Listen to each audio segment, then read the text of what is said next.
on a Wednesday if we want.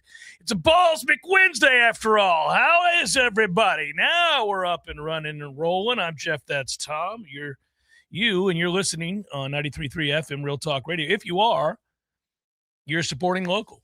Thanks for doing that. Thanks for supporting all things local. That's what 93.3 is, the only locally owned and operated radio station in all of Tallahassee. And if you're watching on Warchant TV, hello to you. Hope you're well. Sorry about the little shaky start to the day, but we're good. Speaking of which, where does it go? I say that more and more as I get older.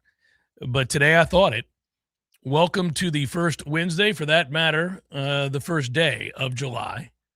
And what it means.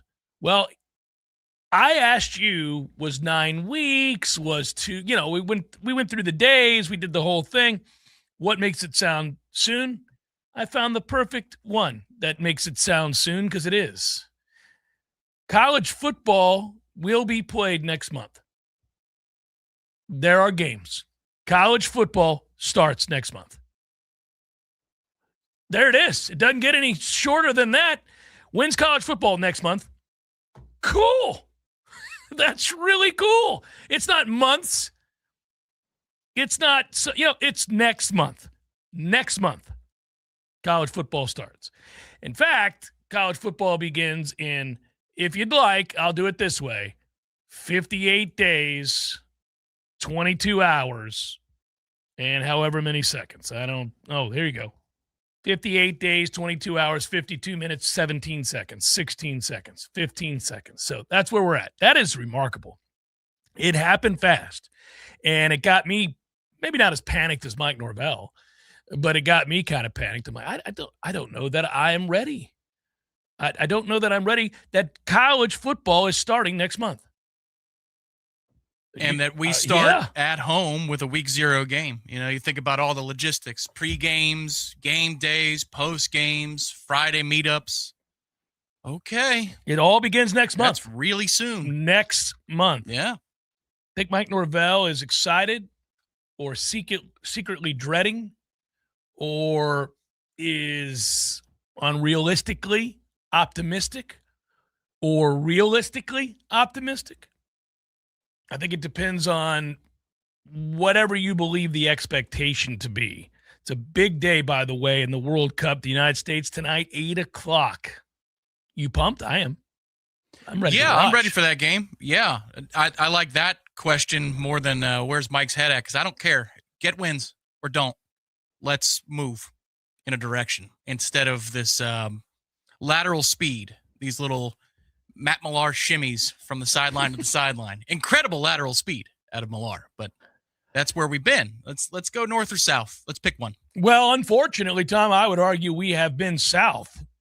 We haven't been side to side. We've been south. We've been butt-ass sorry.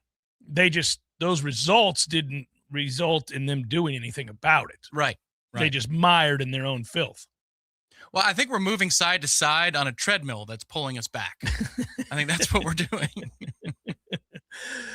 DR Congo, 1-0, goalie playing out of his mind. Still 1-0? Still 1-0. Well, they're at halftime. Well, they're just starting back up. But okay. Harry Kane with a volley on a corner kick, and it should have been a goal, and this guy is standing on his head, to use a hockey term. Just saves every which way to Sunday right now for DR Congo, and England's going, man, we don't need this kind of problem. Because I'll tell you what I do want to see. I like upsets, so whatever. If that happens, it'll be funny to me. But England-Mexico is what we get if they win, if England wins. And in Mexico, you know how good that's going to be? I mean, that will be fun. I want to see it. I really want to see it. But we'll see. They got to come back. They got their work cut out for them in the second half. They've largely had the better of it in the first half, but they're down. It is heartwarming to see all the videos of the many cities and towns and individual moments. Mexico celebrating getting to the knockout rounds for the first time in generations. Yeah, it's awesome. It is, and yet I still can't let go of 25 years ago of them chanting Osama, Osama. Yeah. So it's funny. Like I have much love for the Mexican people, but the soccer team can go to hell. So if England advancing, you'll be rooting for England. I get them it. a better chance of knocking them out than England. It is. Yeah. I was just in Mexico City, and speaking of the people, they were fantastic, and they were very excited. I was right not far from Azteca, so I got a sense of their love for the World Cup and for their national team and what they were hoping to do. I could have bought knockoff jerseys for all of Tallahassee for like the grand total of $100. They were everywhere, every street corner. It was amazing. Did you see the guy celebrating last night in the Dodgers and Athletics game?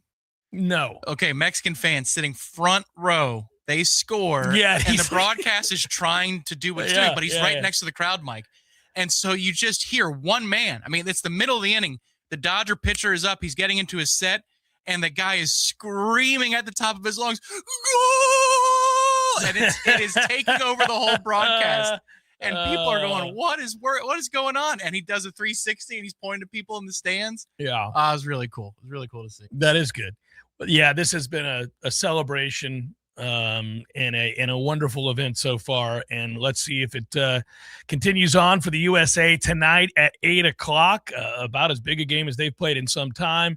Obviously excited to watch and look forward to a little prime time. Going to kind of push back the dinner start time for the Camerons tonight to be seated and ready to roll with a big old steak for everybody as we get set for the game tonight at 8. Do you guys have setups, either the portable tables or the ones you put over your lap? Do you have those for dinner? Old school TV dinner style things? the old tray tables that you extend. Yes, we do. You do? Mm-hmm. Yeah. We are as non-traditional in the Cameron household as you can get. We're not. We have a beautiful dining room table that we could sit at.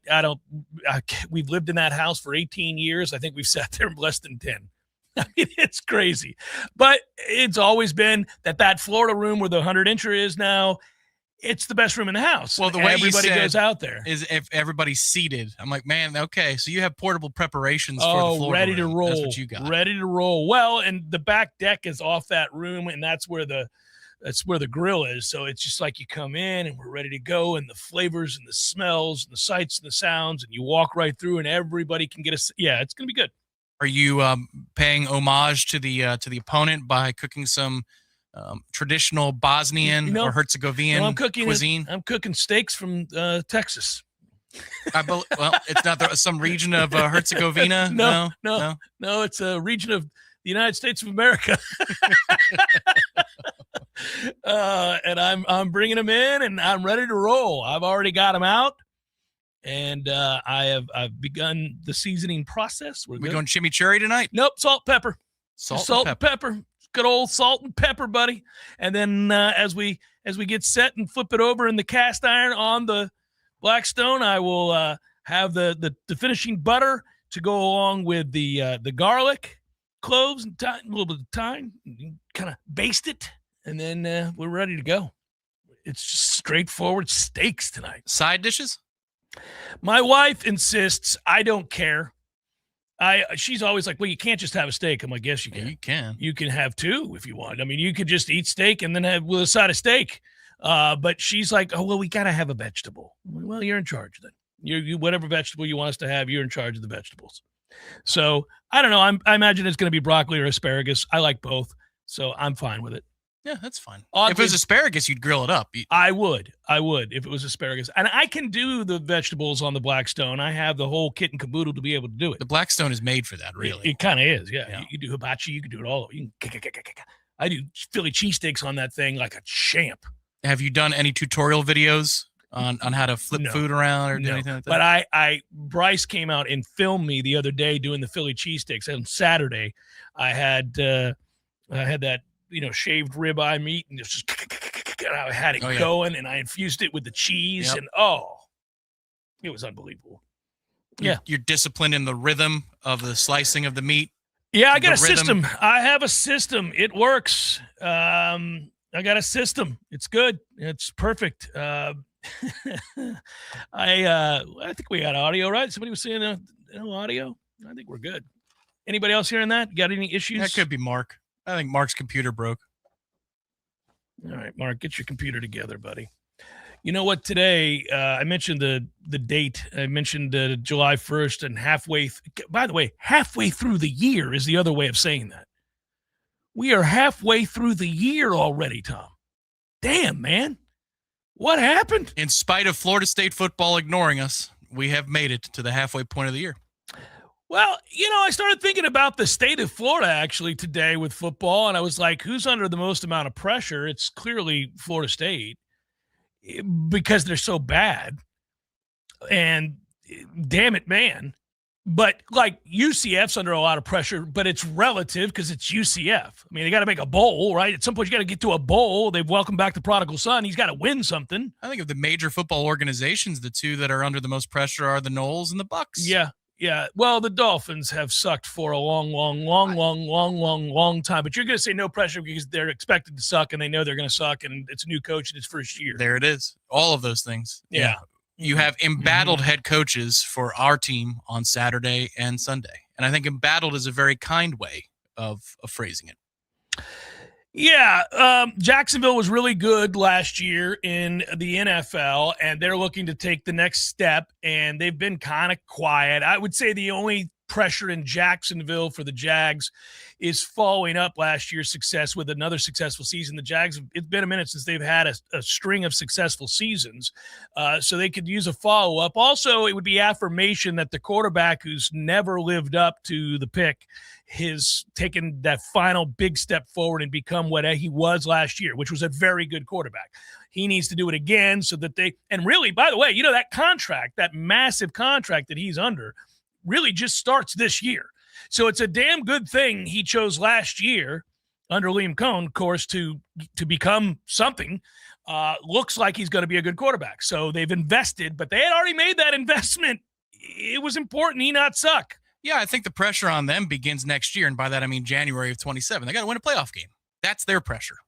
Yeah. The season, they don't enter the season under any duress whatsoever. They enter the season where people are looking and saying, all right, man, look, Tennessee is reorganizing.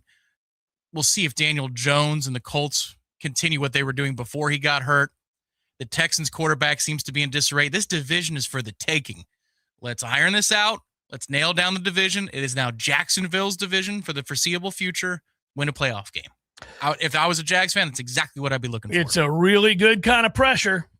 I mean, they won 13 games last year. Everybody forgets. 13, Tom. They were good, like legit good. Yes, obviously you follow that up with a playoff win. And if you look around the NFL, the Patriots just went to the Super Bowl. We suspect they'll take a huge step back. Bills lost 6 games last year, whatever that was. They're not the juggernaut they were. But they did fire their coach and apologize for the Keon Coleman draft pick. They did. Denver's good. Won 14 games last year. If their quarterback didn't break his leg, I imagine they would have won a playoff game or two. But you look around, you're kind of like, if you're a Jacksonville fan, you'd be like, why not us? Baltimore went 8-9 last year. I mean, they weren't any good at all. New coach, new situation there. The Texans in your own division are a real threat because of the defense, but the quarterback, So, if you're the Jags, you're saying, we could be the Patriots from a year ago.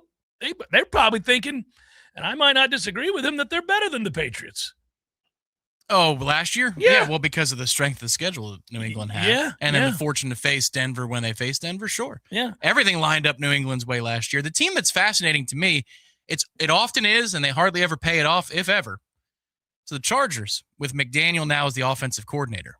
Your guy, Ladd McConkey's targets are about to go through the roof. Well, he already gets a ton of them. I've made so much money on Ladd McConkey overs. So the numbers, I was listening to somebody with insights on receivers and guys who are undervalued, and McConkey still is. McDaniel, he's singular, right? Mm-hmm. Yeah, singular McDaniel. Runs the most amount of 2 receiver sets, no more than 2 receiver sets in the National Football League. You had it right. I did? You got to trust yourself. All right. No, it is McDaniel, singular. No, yeah. Josh McDaniels. I'm thinking of Josh McDaniels. Yeah. There was a little doubt. I wavered. Yeah. But I made par. It's a nice 10-footer. Sorry about that. So 2 receiver sets and only 2 receiver sets for the new offensive coordinator with the Chargers. Ladd McConkey production going through the roof. And can he be a whisperer with Harbaugh to pay off what everybody believes is incredible potential for Herbert? But that division is for the taking as well, because even though Kansas City's made some nice moves, is Mahomes going to be ready to start the season is the question there. Probably. I mean, guys heal at remarkable rates these days in the NFL, especially when it's, He might miss the first 2 weeks of the season, but yeah, I think that division is now firmly in the grasp of the Denver Broncos. So it's everybody chasing them, the Jags in the South.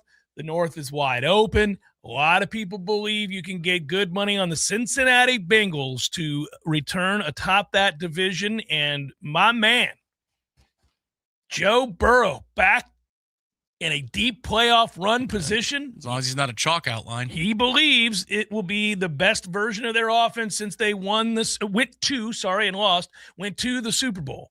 Everybody kind of forgets that blip on the radar. Yeah, well, that's the ugliest Super Bowl uniform game in history.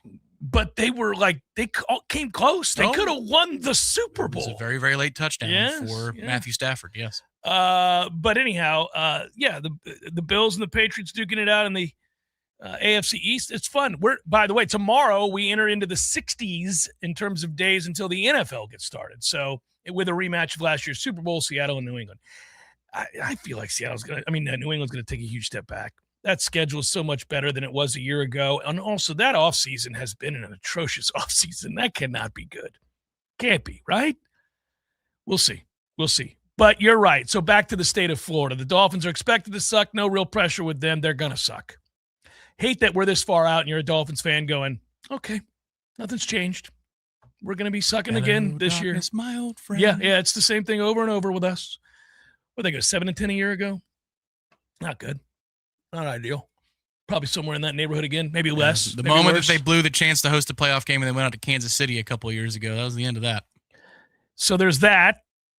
There is the pressure on the Bucs. It's a keep your job or get fired, show improved season in Tampa with a wide open division again between New Orleans, Carolina, Atlanta, Tampa. They're all the same team. Just a collective, slightly above average group. That's kind of what they are. It's actually a fascinating division this year. Is. Well, it is every year. There were 3 teams that finished 8-9 last year. You would say, the race to 9 is not fascinating. Not ideal. Not ideal, but genuinely speaking, the way the Panthers finished, the way New Orleans finished. The Saints were the most interesting team at the end of the year. That team was weird. They were kind of like sneaky a problem for people at the end of the year. Atlanta seems to have torpedoed the progress they made towards the end of last year, but they still have like a lot the two-headed monster at quarterback when either monster is not. They're not monsters. They're monsters the way that Billy Crystal's character was in Monsters, Inc. You're like Tua and Penix. You're like, Not very scary, but Bijan Robinson he's terrifying. Is really, really good. Really, really good. Yeah. There's a lot there. But yeah, the Noles are in the most amount of pressure because Florida, the Gators are in a situation with a new head coach. And, I've talked about Florida begrudgingly and people get angst-ridden when I talk about this. They have too much talent to be bad all the time. I'm glad they're bad all the time. But when you look at the draft and you look at the talent by position, this is why last year when we were going into that game, I said we're going to get stomped. And there were a lot of reasons I thought we'd get stomped. We suck. The other is that Florida has really good players. That's the thing. It's like that they had Napier deserved to be fired and then fired again and punched on the way out the door because he had good players. That roster's littered with good players. The draft proved it. And you just look around, you're like, man, he's good. He's good. He's good. That guy's really good. He's going to play in the league. Most of the time when you see bad teams, quintessentially, you look at them and you're like where's the good? Like Florida State didn't have but one player drafted. That's because they're not any good. You look at the team relative to the standard and what we want, what we're supposed to be when operating at peak efficiency. I'm like, well, Mike, it's a hell of a thing to be out here looking at the pro day, and we've got a dude. And then you're like, well, okay, let's see what the draft says. I'll tell you what the draft's going to say. You guys suck is what the draft is going to say. NFL Network hired a stringer. They sent none of their television talent here. Harry, what's his face? Like when they stiffed us, when ESPN stiffed us, they sent Harry Lyles or whatever that guy's name was. When was this? The reporter that came to cover us getting stiffed during the snub. Harry, whatever his name was, the nobody. The second that Harry was here, everybody went, oh, well, that's that. I forgot about that. Yeah. Yeah. I was too busy prepping for the show in which we thought we were celebrating a playoff. And that's not a shot at that guy. No, it's just, you're no Marty Smith. Well, he's no anything. I mean, It's who is Marty Smith, really? Right. I'm not he's a moose hair. But no. I mean, not as big of a star, you know? You have to, yeah. We all aspire. Yeah, when they brought Harry up here, I was like, okay. Is that a real guy? Harry Lyles, that's him. You know him. When you pull him up, you know him. You know him. When you see him, you're like, oh, that's the dude who does the stories that nobody cares about. Harry. Sorry about that. Not a shot, Harry.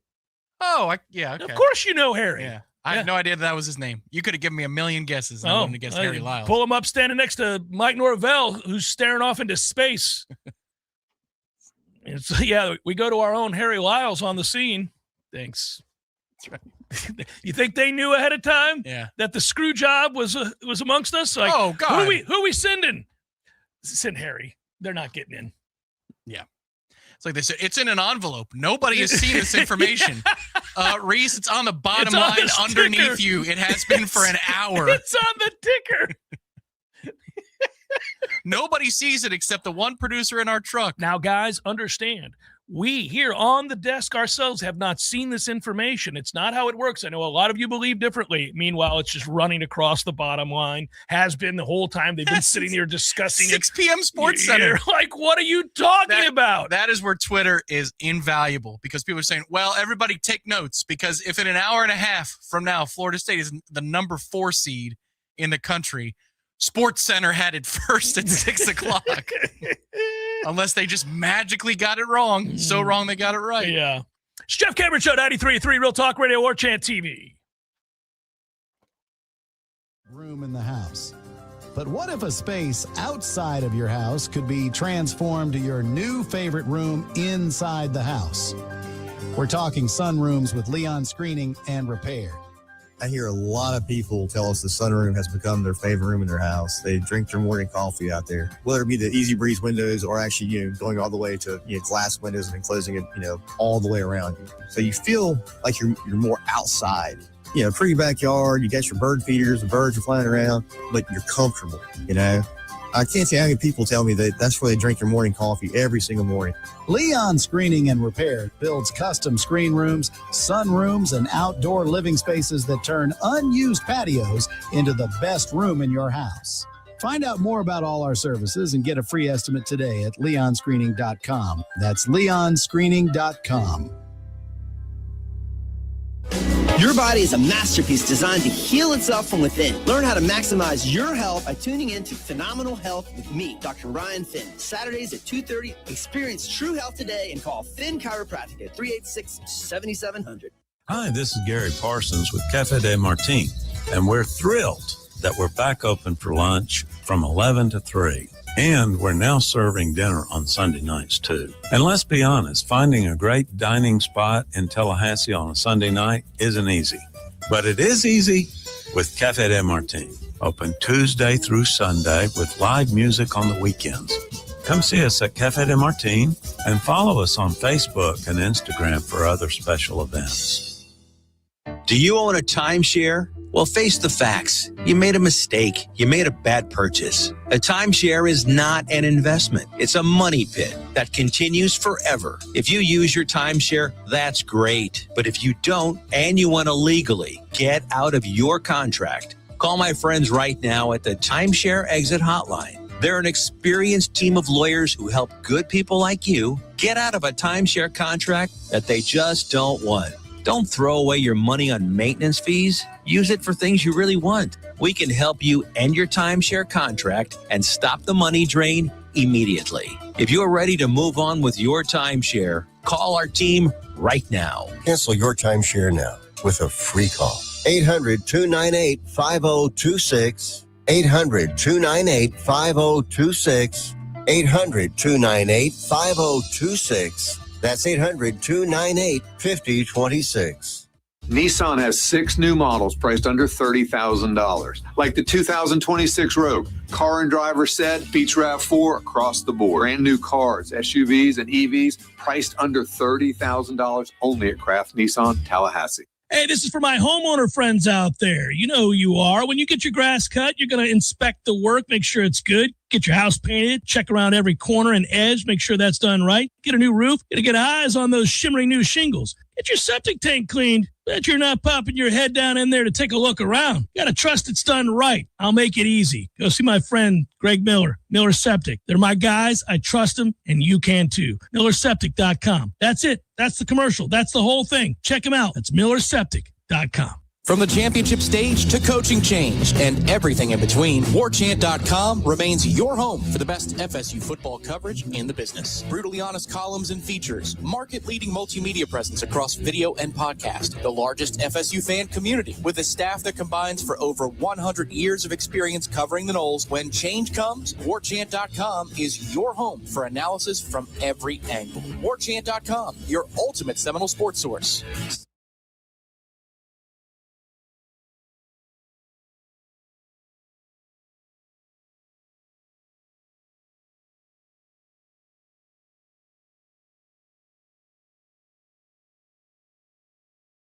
Allegedly, we're on the air. Something has happened with the computer. The Jeff Cameron Show is a production of the Warchant Multimedia Network. I don't think he sounds like that. No, I hit the button 3 times, and he refuses. All right. Hey, you know what I saw?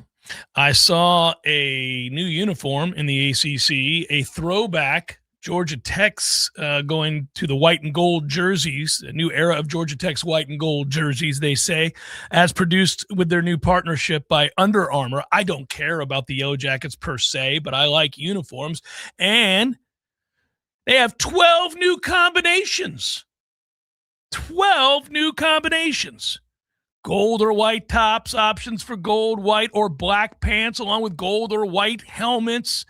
Georgia Tech across the chest. The pants have the GT logo on the left hip, the Under Armour logo on the right. I got to tell you, if I were a Tech fan, I would be a little perturbed by the the partnership with Under Armour. We're lacking around here if we're working with Under Armour. I don't know. Not if ideal. Under Armour would give us the right damn garnet, I'd sign up with them tomorrow. Well, I understand. I mean, look, and also the right amount of money. You'd sign up with anybody. You'd rock whatever. It could be And One. And you'd be like, yeah, we're sponsored by And One now. We could be up and under review for next year for all I know with Nike. I wouldn't trust this group to negotiate it. So, what if we found out we were going to Reebok? Again, I'd say, show me the garnet. Show me the garnet. We're going to Reebok, everybody. We could have Puma. We could have Umbro.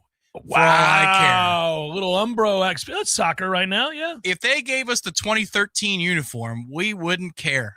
It could be Antigua. We'd be like, look at these Antigua jerseys. Those are very comfortable shirts, by the way. They would make great jerseys, I imagine. I would think so. They'd be comfortable anyhow. Yeah, I don't. What if we went to Fila? Oh, man. That'd be awesome. It's back in the day. Or Diadora. Wimbledon. It is tennis for the most part. Diadora okay. is. All right. Yeah, Diadora.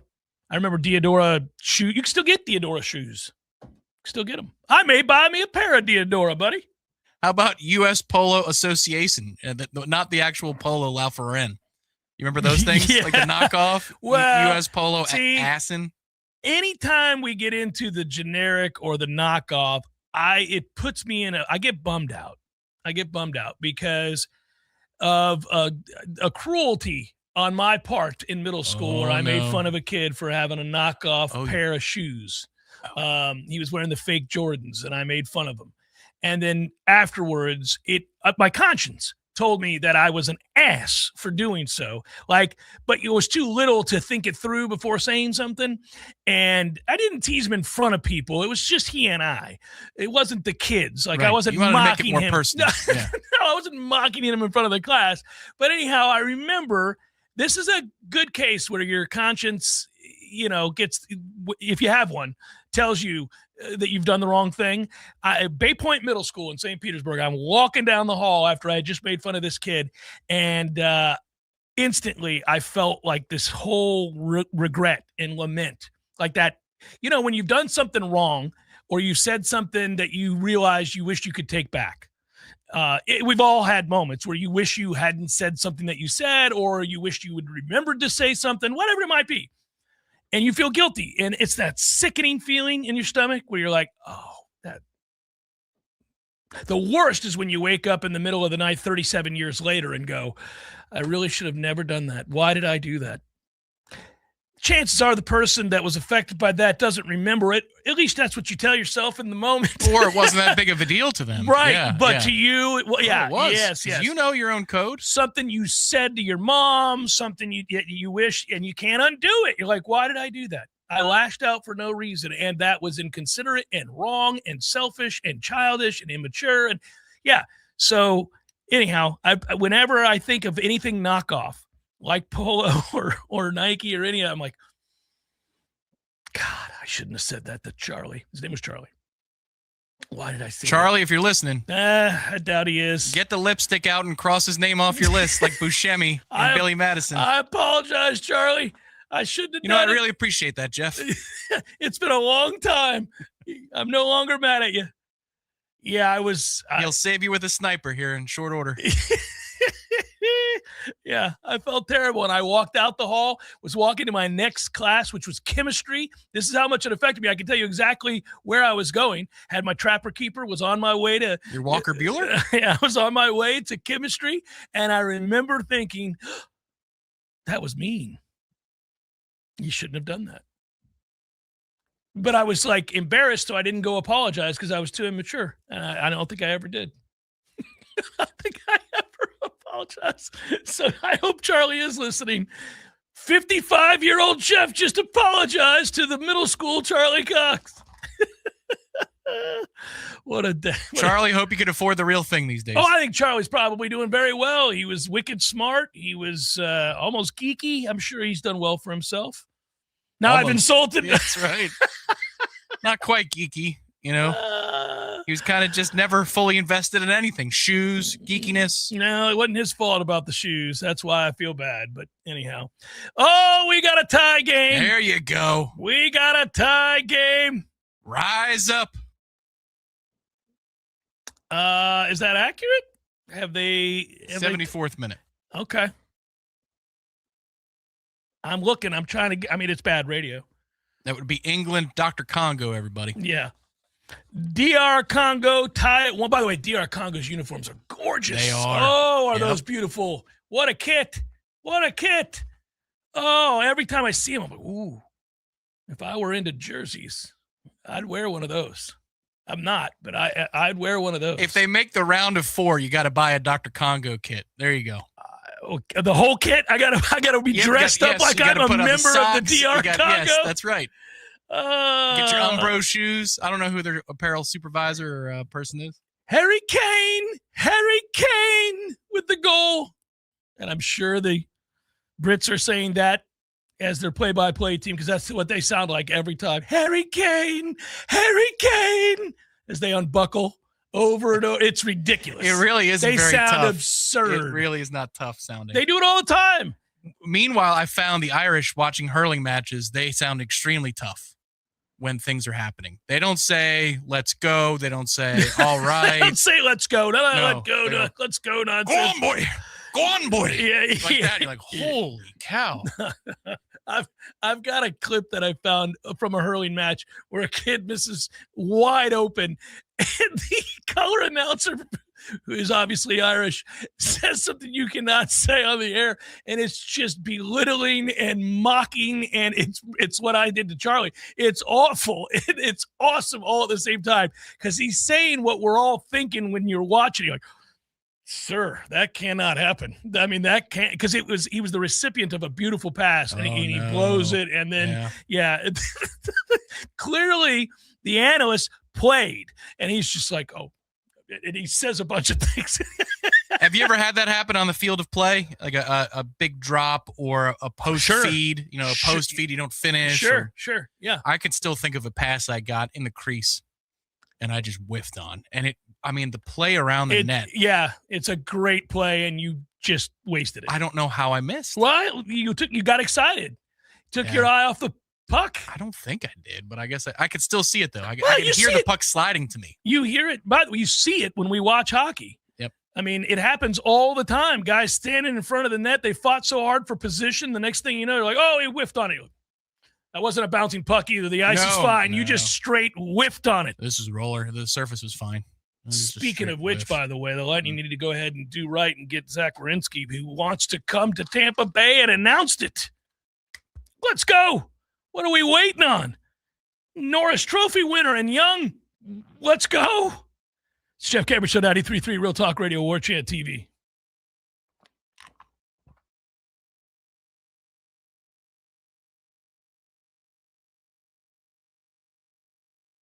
Proctor Subaru. During the dealership's annual Share the Love event, customers had the chance to support Second Harvest. The community came through in a big way. The result was a $16,000 donation that will help Second Harvest continue providing meals and fighting hunger across the Big Bend. Residents in Wakulla Gardens are once again dealing with brown discolored tap water and say they're tired of temporary fixes. Residents say the recurring problem has forced many families to spend extra money on bottled water for drinking, cooking, and even their pets. Talkwin says the discoloration is caused by naturally occurring iron and manganese, and crews are flushing the system while working on long-term improvements, including new wells and upgraded filtration. Residents say they won't be satisfied until there's a permanent solution. This is Rachel Anay with your Real Talk 93.3 Local News Update, brought to you by Macklemore Systems, Tallahassee's go-to Mac store. Check them out online at MacklemoreSystems.com.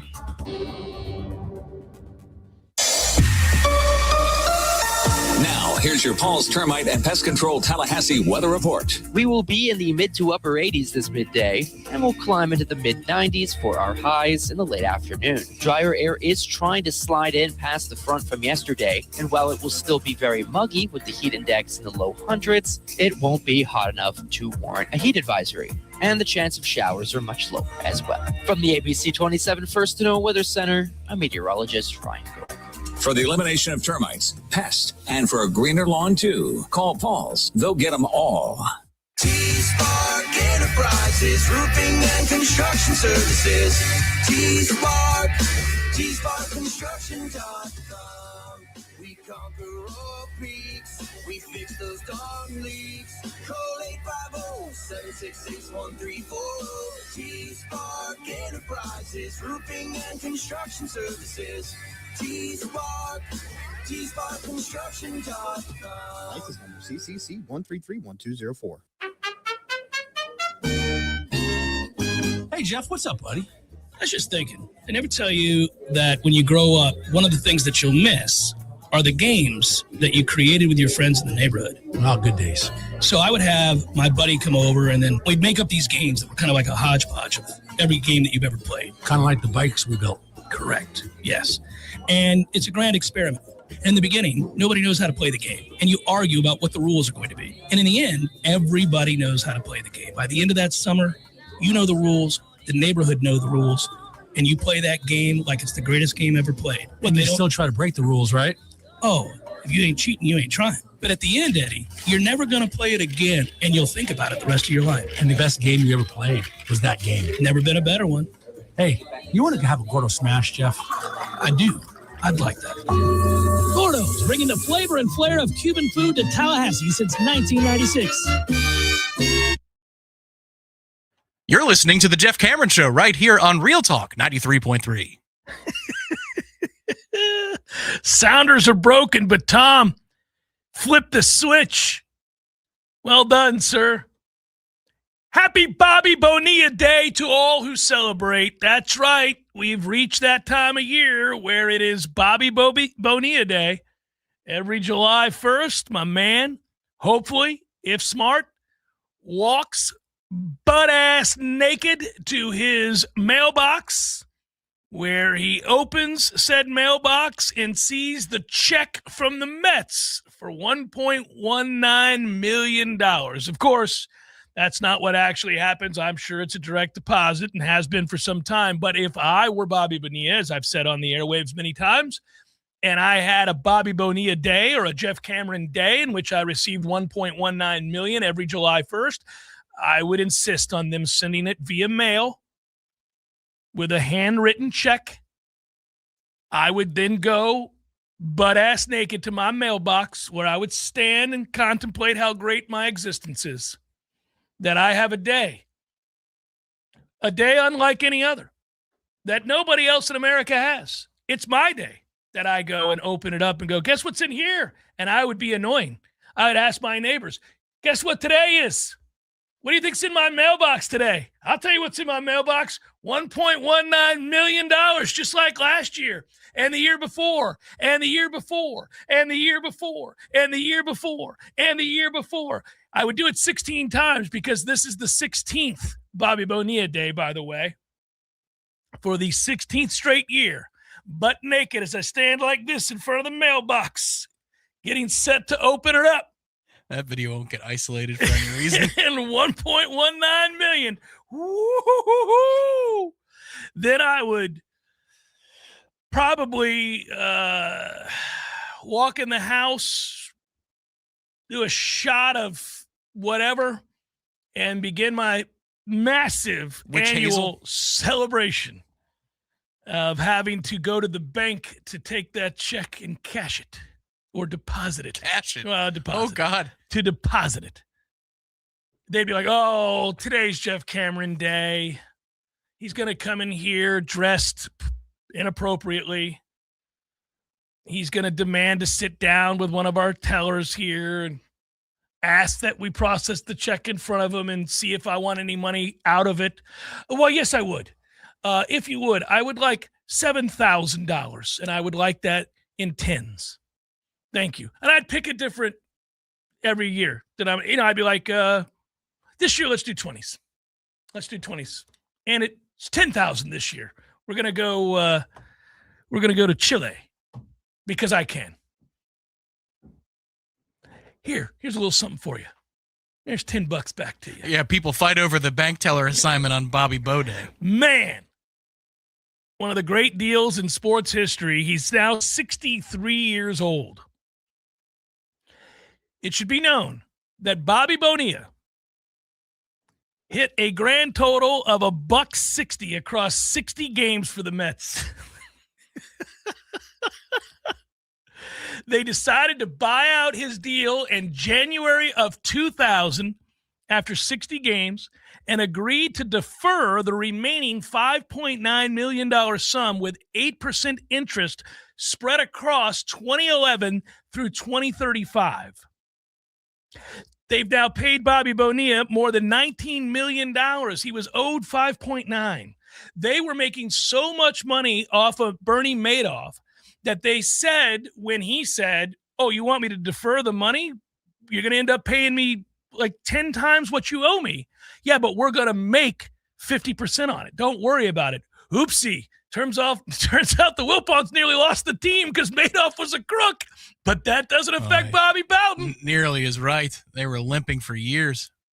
Limping. Fred Wilpon was like, man, you know how much money I'm making off this Bernie Madoff guy? He's amazing, Bobby. We'll easily pay you 6 times what we owe you. Just let us spread it out over time. We're getting paid. I found this awesome investor.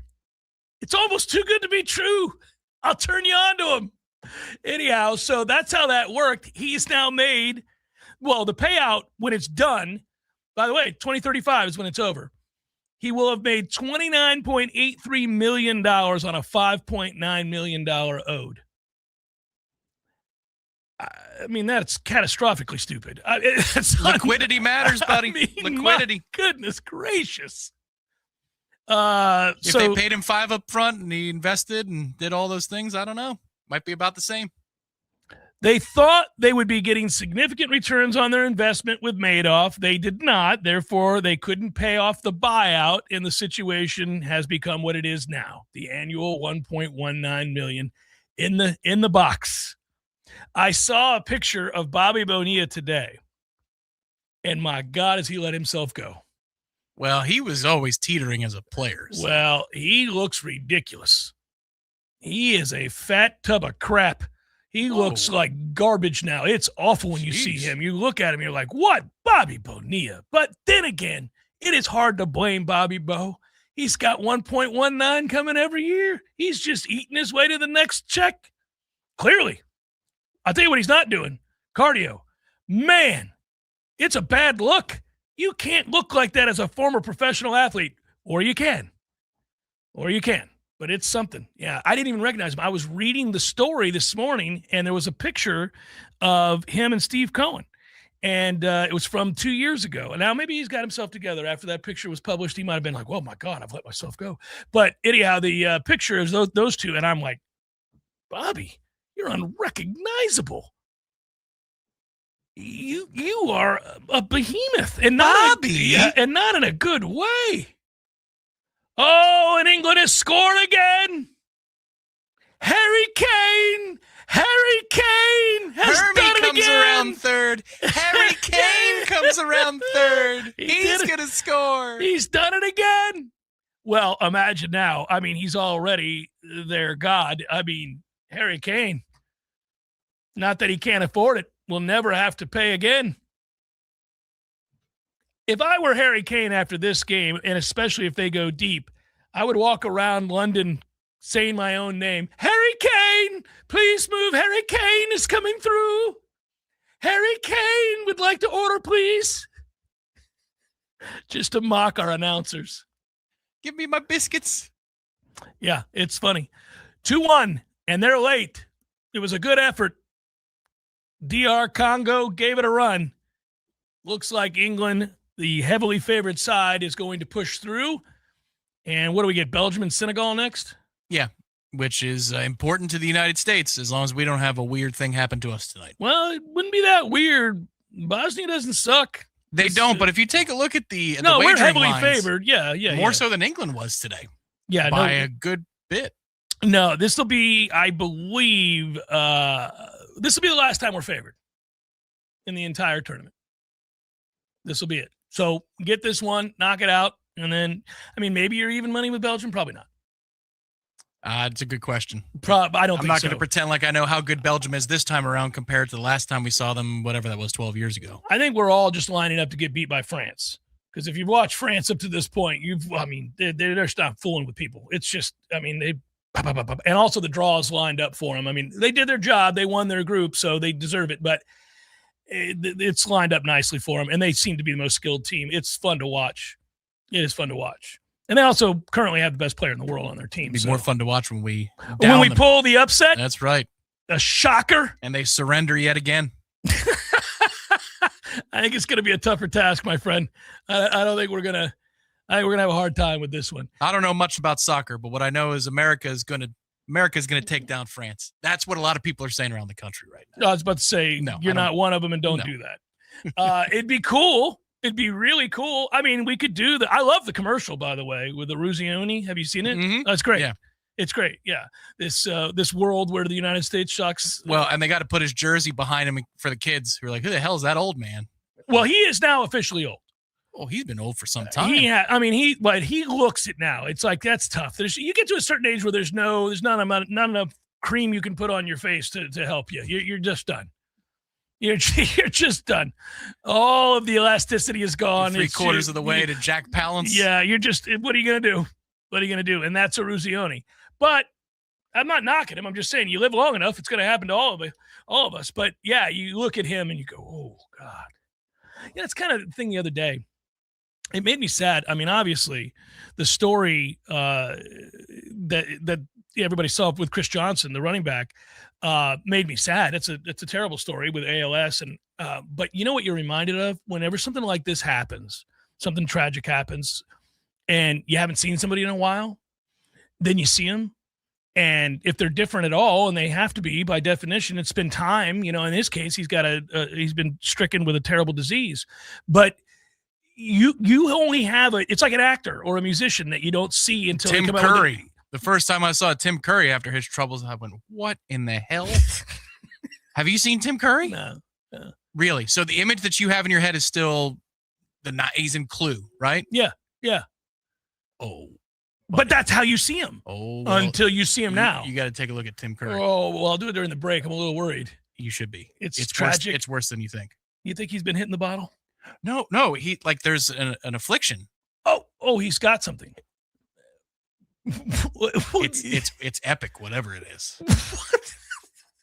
You sound like me. No, I don't mean to be. You sound like I just me. read the first time I saw Tim Curry, I'm like, what in the hell is going on with Tim Curry? And so I looked it up and it was like, oh, yeah, it's major. Something major. Well, now we can't go to break fast enough. I also, the clock's not working in here, so you're going to have to give me the number when we go. You got a minute. So but yeah, man, that's terrible. Well, anyhow, back to what I was saying with the Chris Johnson stuff. That's awful. First of all, when I saw him, I didn't realize, when they said that he had ALS, I knew that I had read the story before I saw the video, but I did not know that he can't even speak. He's only 40 years old. That is awful. Oh, wow. He can't even speak. He's using one of the things where you direct your eyes and it types it out for you. That's correct. Yeah. I almost cried watching that video. That's so sad. That's awful. Obviously, everybody believes that. But because I haven't seen him since he was running down the sidelines at 4.2 speed, in my mind, he's always that guy. Then you see him in a chair and he's incapable of talking and he's 40 years old. You're like, what the hell just happened to Chris Johnson? My God, I just saw this guy running past everybody. He's one of the fastest dudes in history. Massive stroke for Tim Curry is what it was. Oh, well. And took its toll. And Tom has seen enough. Hour 2. Taking a toll. Hour 2, forthcoming. Stay with. With Cross Country Mortgage. And today, I want to talk straight with you about debt, especially high interest rate credit cards, and why you shouldn't just sit there and hope the situation will fix itself. Nationwide, the average credit card interest rate is hovering around 21% or higher. The total revolving credit card debt in the U.S. is over $1 trillion and rising. If you're carrying a credit card balance, you're likely paying hundreds of dollars each month just in interest, without even touching your principal. But here's the good news. You can act. What I help folks do is refinance their home or use a home loan strategy to consolidate high interest debt into something with a much lower interest rate and one payment. It puts you in control. So if you own a home or you're buying one, let's talk about turning your house into a tool so you can stop the credit card interest trap and you can stop feeling like you're paying lots without making progress. Go to loansforknowles.com. That's loansforknowles.com, and let's get you on a smarter financial path and get out of the high interest grind. June 1776, Philadelphia. The youngest delegate to the Second Continental Congress is appointed by committee to begin the drafting of a document that would declare the vision and intentions of this Congress.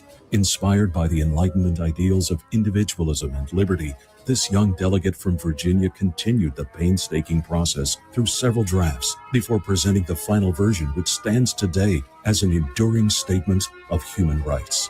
The man was Thomas Jefferson, who wrote the Declaration of Independence. Celebrating America's 250 years of freedom and wishing you a safe and happy Independence Day from Snyder Contracting Paving Company, locally owned and serving Tallahassee and surrounding areas. For your free estimate, call 850-509-2383, 509-2383. Online at snyderpaving.com, SNYDER, snyderpaving.com. Hey, no fans, our partner ISF Inc. is a national management and IT consulting firm located right here in Tallahassee, Florida, solving the future for state governments through strategy, process, and technology. As a trusted advisor for state governments, ISF knows the importance of defining a clear and detailed strategy. Our friends at ISF can help your organization create a strategy that sets you on a path to success. ISF, your vision plus our expertise brings your brilliant ideas to life. Visit ISF.com to learn more. ISF, solving the future. Love to compete on the dartboard? Then it's time to head to the CP. The Corner Pocket Bar and Grill is Tallahassee's premier dart bar, featuring steel-tip boards and soft-tip internet play. The Corner Pocket hosts leagues and tournaments regularly. Just check out their social media to find a time that works for you. And in between games, grab a pint and a bite in the cool AC, or enjoy yourself outside on the deck. Whether you want to catch a game or start one of your own, the place to be is the Corner Pocket. Coming up next, more.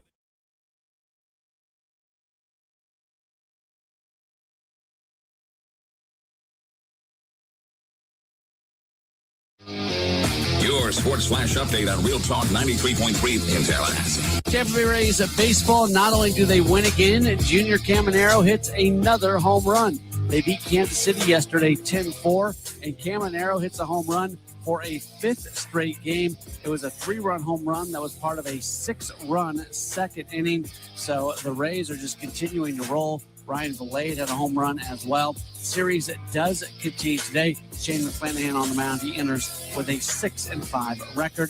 The Miami Marlins continue to have the best record in the month of June in Major League Baseball, and now June is over. They beat the Rockies yesterday by a 14-3 score. Series continues today. Max Meyer on the mound. He comes in with a 9-0 record. I'm Matt Pauley, Real Talk 93.3. The Colonel's cooked up a new $10 bucket of the day just for you. Monday, 24 nuggets for $10. Tuesday, 8-piece fried chicken for $10. Wednesday, 10 wings for $10. Thursday, 8 tenders for $10. Friday, 24 nuggets for... Ooh, you guessed it, didn't you? $10. The $10 bucket of the day deal. Every weekday. Only at KFC. It's finger licking good. Prices and participation vary while supplies last. Not available on third-party ordering platforms. Tax extra. Straight Talk Wireless presents Pickup Truck Wisdom. Trust is earned. That's why I've stuck with Straight Talk. ZenAI is the home of vibecasting, a new way to capture and share conversations in the same way vibecoding apps like Claude Cowork made it possible for just about anybody, regardless of coding skills, I don't have any, to build their big ideas. ZenAI helps anyone turn a conversation into something worth sharing. Podcast, a reel, maybe a TikTok thing. No production skills are required. No, ZenAI is paying new vibecasters to create their very first Vibecast. It's portable. Your phone's the studio with little good audio hygiene, record professional level audio right from your phone. There's no need for all that expensive studio gear. Humans are the talent. AI is the infrastructure. Vibes required. Production, well, that's optional. ZenAI, currently an invite-only beta. Join the waitlist today for a chance at early access. Go to zen.ai to sign up or head to our show notes for a direct link. More appealing by providing you with award-winning lawn care. With 4 levels of service, the Lawn Johns offers you more choices than the rest. More flowers, more mulch, or more pine straw all means that your home or office will be more beautiful than ever. So if you've got spring fever, go to thelawnjohns.com or just look for our big purple truck. The next 15 seconds can save you money. Prevent clouds and costly water damage by pouring a little vinegar down your air conditioning drain once a month. A small effort that can save big money. Choose E&B Heating and Air Conditioning. We sell the best and fix the rest, or it's free. Pay-per-view fights can ring up big bills, especially since in the Octagon there is one every few weeks. That's why the 7th Hill Tap Room right downstairs from Corner Pocket Bar and Grill carries every single fight. Plus, unlike most pay-per-view bars, there's no cover charge. And drink specials too, like $3 select domestic beers and more. And if you enjoy international soccer, 7th Hill opens early. $2 mimosas on Sundays, anyone? The 7th Hill Tap Room, 2475 Appalachia Parkway, just downstairs from Corner Pocket Bar and Grill. Hey everybody, this is Greg Tish, and I want to personally invite you to join us each and every weekday morning right here on Real Talk 93.3 for the Greg Tish Show. We have the best guests in Tallahassee. We play the funnest games like Give Me a Second, the movie clip game, and everybody loves a food segment every weekday morning at 6:45. So start your day with Tallahassee's morning show, the Greg Tish Show, right?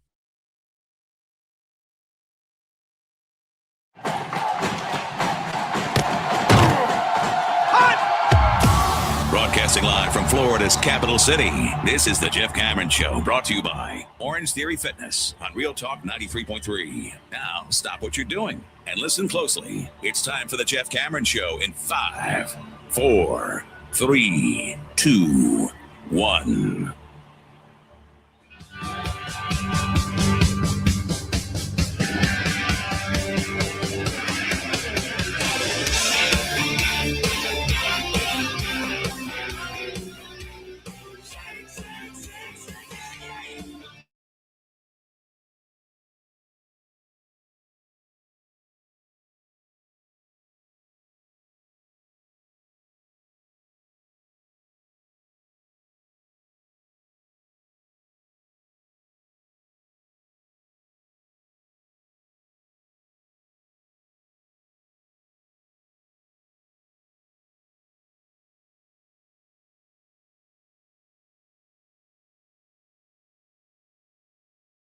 We are playing football next month.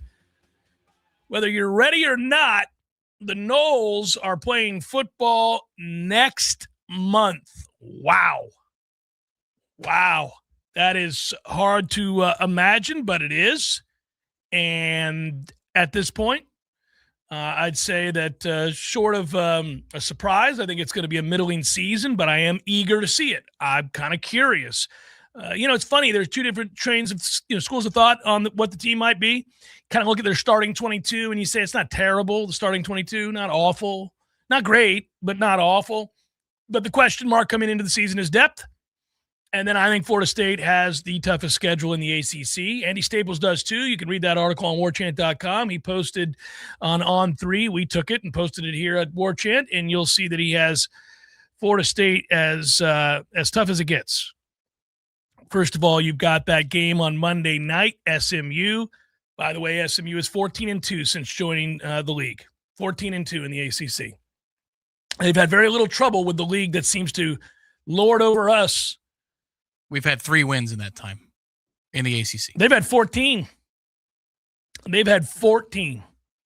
Then we get to play Alabama on the road. That's nice.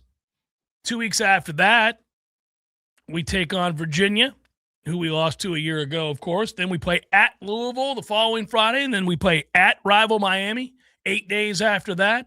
You get a visit from Florida. You get a visit from Clemson. And, yeah, man.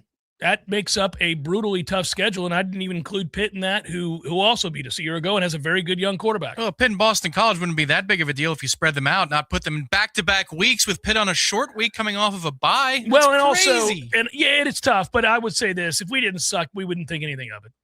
You'd just be like, well, so what? You play Pitt and Boston College. Who cares? If a good version of Florida State beats the Jesus out of both those teams. A good version of Florida State beats those teams like a drum. Yeah. I think we'd still, even in the Jimbo days, be like, what the hell is that? We wouldn't have liked it, but we wouldn't have been scared. Like now we look at that and we're like, well, that is not optimized. We need everything we can get because we can't win an effing road game. It's been 2 years. Basically, you could have the last place team in every Power 4 conference. If you threw it on our schedule and it was a road game, we'd be like, I don't know. You sure we can win at Purdue? It is at Purdue. Yeah, it's not fear if it's justified. That's dread. I mean, it's nonsense. I mean, that's another way of talking about how ridiculous it is that we're in this situation. If you took the last place team in every Power 4 conference, I'm going to pull it up right now. Well, we can't play ourselves. We weren't in last year. I'm sorry. I'm going on the 2-year aggregate. That's my fault. But, okay, let's go. In the Power 4 conferences, let's start with the Big 12. Let's see. Who finished last in the Big 12 last year? I should have figured this out. UCF? I don't know. That sounds about right. Bear with me, guys. I'm pulling it up right now. Here we go. Okay. We have Division I football standings from a year ago. Let's go to the Big 12. The Big 12's last place team was Oklahoma State. I should have remembered that. They didn't win a single Big 12 game. They went 1-11. Those are tough times at Oklahoma State, man. My goodness. We kind of understand what those times look like and feel like. That's a tough, geez Louise. They've lost 11 straight games coming into this year. So if we were going on the road to take on Oklahoma State, you'd like to think. Now, new coach and like 60 transfers, they're a very different team this year. But let's just say it was last year. If I had said to you, we're going on the road to play Oklahoma State, they are, they've won 1 game this year. They're 1-9, and we play them next week. You'd be like, correct. Could go either way. 100%. I'm serious, you would. Yes. Colorado sucked to high heaven last year. They went 3-9, went 1-8 in the conference. You'd be like, the altitude. You're going to lose that game. It's toughy. Is it cold? We would have straight up picked us to lose to West Virginia on the road. They went 4-8. If you had told me last year we have to go on the road second half of the season against West Virginia, I'd have been like, well, that's going to be tough. Mountaineers at the home field, it's we're going to have a hard time with it. It's a damn shame. It's pitiful is what it is. Obviously, you do it in the Big Ten. Dead ass last, I was right. Purdue. They didn't win a single conference game a year ago. They've lost 10 straight. They're 2-10 overall if we went on the road to face them or Michigan State, who finished second to last, tied with Maryland, they both went 1-8 in their conference, 4-8 overall. If we went on the road to Maryland, Wisconsin, Michigan State, Purdue, any of those sad sap sorry ass programs, we'd be like, I don't know, toss up, probably. I don't know. Would I pick us to beat Purdue? Probably. Would I pick us to beat Michigan State? No. Would I pick us to beat Maryland? Probably not. Wisconsin? Maybe. Race to 17. Toughy, but probably not. It's toss up there. We lost to Stanford. We found a way to lose to Stanford. The 2-team Pac-12 from a year ago. That was 2 and Who finished in last? 2-10 Oregon State finished last. If we went on the road to Corvallis, depending on the time of year, I'd be like, no. We get our asses handed to us because we practice at 6 a.m. here Eastern time, and then we play a 10:30 p.m. game out there and be like the zombies. Arkansas went 0-8 in the SEC last year, 2-10 overall, and there's no way I would pick us to beat Arkansas in Fayetteville. They played a good amount of close games. Arkansas might beat us badly. Like if you said last year we're going to go play in Fayetteville week 7, I'd be like, well, I think we may lose that game by a couple of touchdowns. And God forbid you had us going to South Carolina, sorry ass. They went 1-7 in the league, 4-8 overall. We're losing that game. We're not winning that game on the road in South Carolina. No chance. Now, this is all last year's team. Yeah. Can't have this team pay for the sins of last year. They've got to earn their own sins and their own rewards. Do you realize how bad Auburn's been these last several years? Oh, yeah. I mean, but, I have to tell you, I think that's a bit of a mirage. Oh, you do? Because the way they play in the Iron Bowl is just so representative of what Auburn can be, that the challenge that they're able to provide Alabama every year in the Iron Bowl is its own monster. They just got to be able to evoke that out of themselves more often, because it has nothing to do with Alabama's already elite, top of the top, have been forever. I want you to look at this stretch for Auburn. This is pretty amazing. I don't know that I really was all that aware of this. So 2024, Auburn went 5-7. 2023, 6-7. 2022, 5-7. 2021, 6-7. So COVID year, the 6-5, whatever. But I mean, like post-COVID, 7 losses, 7 losses, 7 losses, 7 losses. I mean, it's, that'll hurt your feelings. Yeah, I'm looking at it right now. Yeah, they opened with Baylor, by the way, in Atlanta. It's an interesting game. Auburn, Baylor in Atlanta. Haven't they played a bunch? Saturday, September the 5th, buddy. I don't know. There's been a lot of losing at Auburn, is all I'll say, and that's why they got another new coach, and we'll see what Golesh does with Auburn. But, we've been bad, I understand, but you could be worse. You could be Auburn. Auburn's had a rougher go. They're at least actively searching for solutions. That would be the difference. Well, they're firing people, they're will. Paying a lot of coaches concurrently. Mm-hmm. I mean, they're just paying a bunch of them. They're probably the school that, if you're taking the admin side, they'd point to and say, well, look at them. They're in a perpetual state of debt and losing. Like, yeah, well, they're not accepting it at least. They're trying their damnedest to fight their way out of it. I think Ira joined me yesterday. He slipped and mentioned Brian Hartline when we were talking about coaching candidates. If the move is made here, he's like, well, whoever they got to get, whether that's Brian Hartline. I'm like, well, you didn't just say that name randomly. That's in your heart. You didn't accidentally. I didn't say that, but I thought it. I'm like, I'm with you. You and me, buddy. Well, you guys have that in your heart. Let's see what he does this year at USF. That is the mold of the candidate that we need, though. That young, unafraid. The modern times of having to talk about contracts doesn't spook them away. That's the important thing. You're going to need those guys, and they need to be bold. They got to have some louks in them, because I'm sorry, relative to the competition, our peers who we should be competing with, you need to have louks energy. You got to have more with less energy. Glenn Schumann, you want Glenn Schumann, or you want Brian Hartline? In that mold. Glenn will be. It'll be first time he's head coach. Glenn will be insulated again this year because he has Kirby over him. Like if he was the offensive coordinator at Georgia, you could have a better assessment of what he is. But give me somebody in that spirit. We have to have somebody that comes in here that maybe Florida State turns into what it needs to be in 3 years' time with realignment. But they've got to arrive here understanding that they got less than their competitors, and they got to do more with less. It's not on the scale of Luke and basketball, but it's not nothing either. It is a significant gap that we're operating with, and they have to be able to bridge that gap. You should know, by the way, your talk of Florida State being just a stepping stone job in the world of college football, which caused me to bristle, caused others to bristle as well, including 2 separate university professors that I think we both had at FSU. If it's I did not have one for speech. If that's the may or may not Bill be. Lawson may or not instead. be. May or not be. But No. I got a couple of texts right after that comment. Let's take a look at our last 10 years. They And said tell Tom me, Lang is peeing on the face of Florida State. no, with Florida his State's comments. peeing on the face of its fans. We have lost 6 games, 7 out of the last 9 years. What do you want? I mean, and I was saying that would be the job that gets them the big job. Meaning, like Ohio State for Brian Hartline. Yeah, that would be the obvious example. It doesn't mean we're a nothing job, but we're a second-class citizen right now. We are.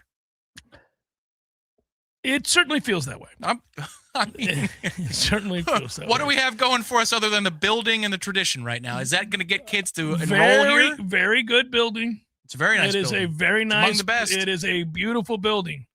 So is I for one. Not everybody agrees with me on this, and that's fine. Everybody can have their own opinion about this, but I really thoroughly enjoy the new stadium upgrades. I do. I like them because you get them. If you weren't sitting in any of those places, you wouldn't give 2 bleeps. It really is amazing, Tom. I got to tell you, those seats are incredible. Yeah. I mean, if you were the guy who was like, well, I could give you 5,000, but not 10. Sorry, pal. Enjoy your end zone I didn't seats. say that I appreciated what happened to the fans who've been priced out. I didn't say it was a good thing, and I didn't say that I don't empathize. But the immerse yourself in the experience is very delightful. I think people in the first class of a cruise ship, even some of the crummier ones, are like, what a ship. What a fantastic This is an ship. amazing It's a ship. Tremendous experience. As I eat this lobster, I must tell you, right. these upgrades I don't have to go are into the something. cafeteria with the rest of the folks. No, I'm not being cattled. Yes. Yeah. Look, I want Florida State to not be what it is right now. Don't get it twisted, professors. And I love you dearly as an alum. But this is what we are right now. And we need Pan in the face. We need somebody to come in here who has higher aspirations and thinks of us as a step on the deal to journey. But realizes that they were completely misguided. And all of a sudden, the wallets open up again because of all the ass kicking done by this up-and-comer that was seeing this as a stepping stone job. And now they realize, oh, no, I have all the amenities I need and the money to win. And if you check the transcripts of our conversation last week, that's exactly what I said. That they fall in love with the place and they realize, whoa, everything's unlocked. But if they're taking the job right now and they took it on, well, Florida State is one of the premier destinations as is, man, you would look at that home and you would have the inspector come in before buying that home and be like, it's got like 90 problems. You're going to need either incredible cash allowances. You're going to need closing fees covered. We're going to need to slap 3% off the price here. Like, you're going to beat that homeowner up before you buy the home because the inspection ain't good, man. Did you do the thing? Did you read back when it came out? Did you read Adam Rittenberg's thing on the future for programs? He was talking about the title of the article for those who want to read it. I guess this came out, early June. I knew I had already read this. College football future power rankings through 2027. And the criteria for evaluating the teams through the 2027 season. He said remains the same. Roster management, how well a team recruits and addresses its roster through the transfer portal. Second, the quarterback outlook of that team. Multi-year starters are great, although I'm now also assessing how programs compete for portal quarterbacks. So Miami, for example, has shown it will pay top dollar, whatever it takes annually, for the top transfers at that position. A spotlight is also put on offensive and defensive line play, as it should be, especially after a college football playoff where the line of scrimmage pretty much dictated terms for Indiana the whole year long. And he started the evaluations ahead of the 25 season. He goes back and says they were interesting because top-ranked Texas missed the college football playoff for the first time since 2022, although the Longhorns still have a year to make good on the outlook.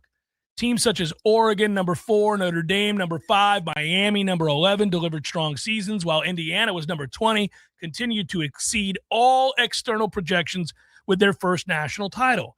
There were some misses, he admits. 6 through 9, he had Penn State, Clemson, LSU, and Tennessee, and towards the bottom of this list, he had Wake Forest and Arizona.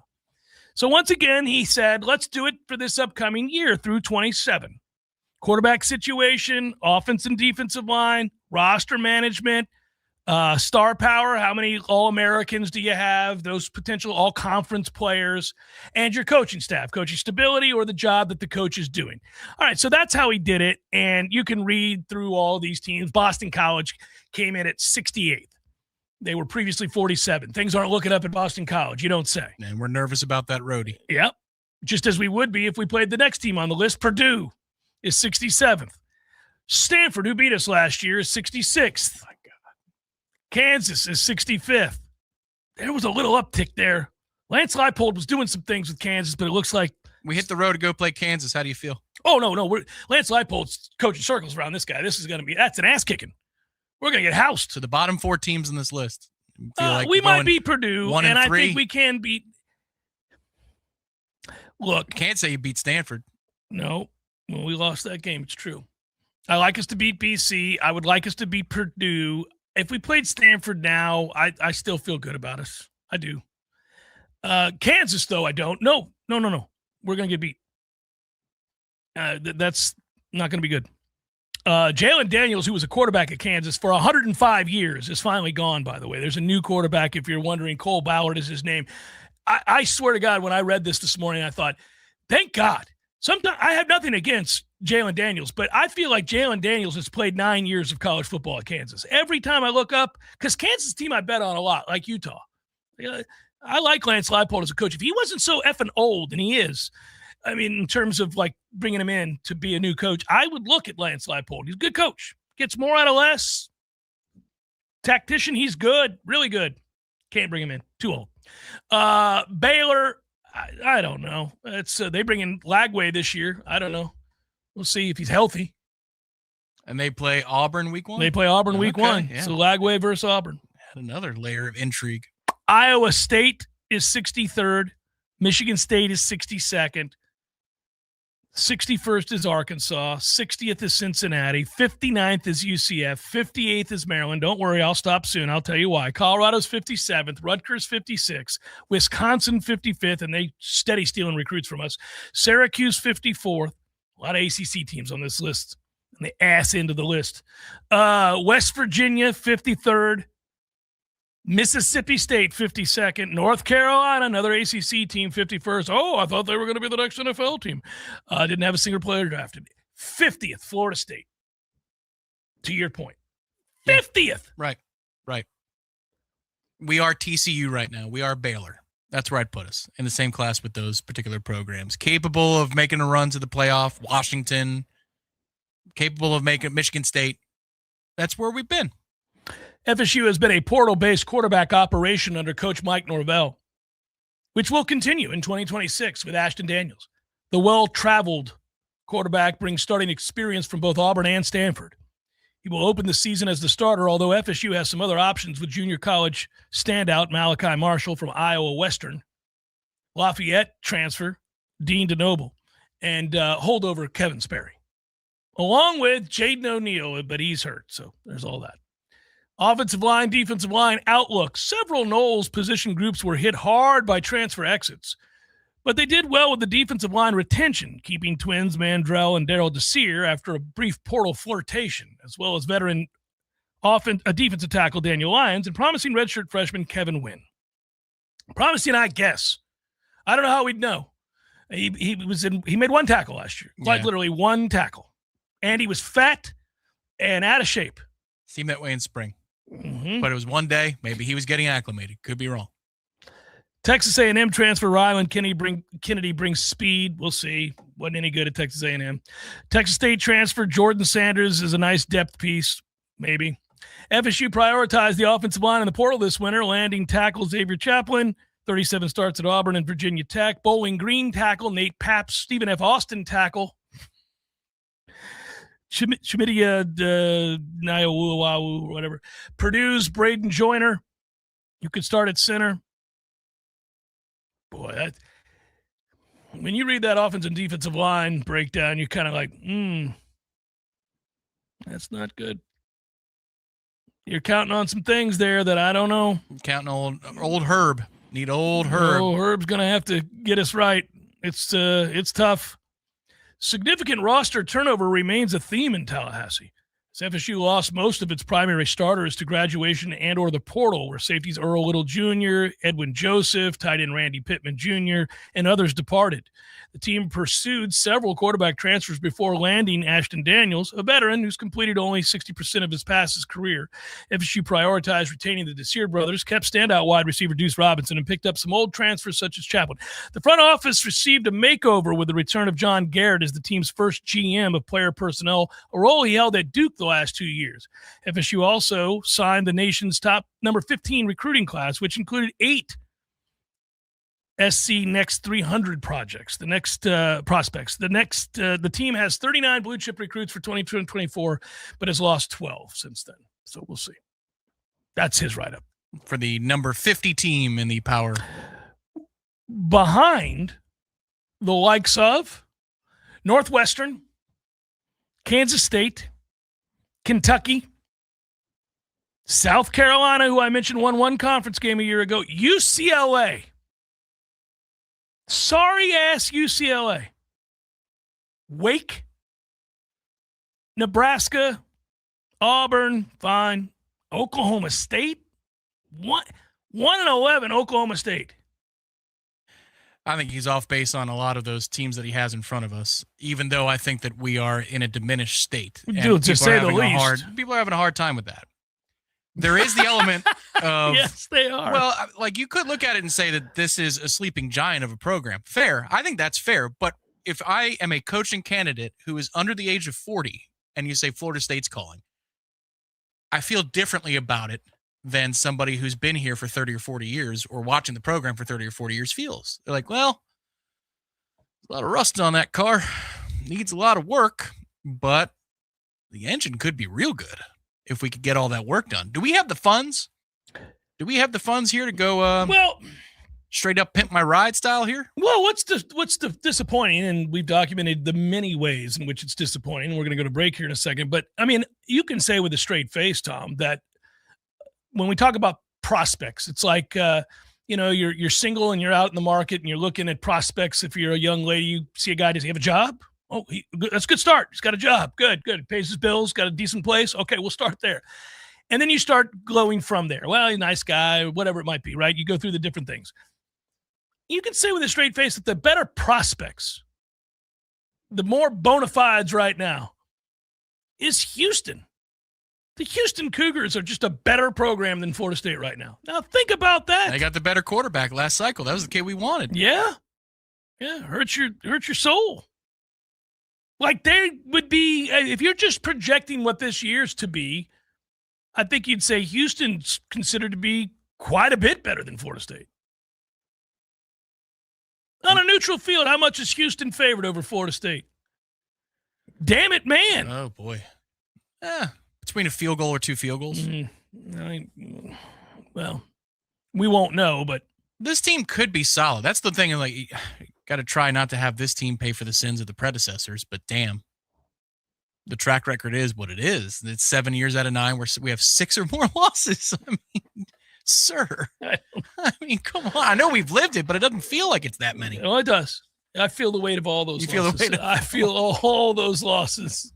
I feel the weight of that on my back. It's like 50 losses in 10 years. Man, I'm getting too old to squat this heavy. We do not need to be putting that kind of weight across our back. I'm not trying to tackle people anymore. We don't need to do this every day. Damn it, man. Take a couple of those plates off. I'm not out here trying to. I'm not asked to grasp Take the Stanford 450 plate off. pounds For here. the love of God, Yes. it's a 5-pound plate. Take the Stanford Stop plate it off. already. Pinch a Penny Pools and Spas, everything you need for pool maintenance, chemicals, cleaners, pumps, vacuums, nets, covers, you name it, they've got it. We all know they already have the largest selection of premium hot springs hot tubs in the entire city, which you can easily finance, by the way, making these hot tubs very affordable for just about anybody. If you have an older hot tub and it's dilapidated, wearing down, and you don't know how to get rid of it because it's cumbersome to move, they'll come pick it up, and they'll give you some money for that old thing, and you can put it towards the new hot tub, like the Pentagon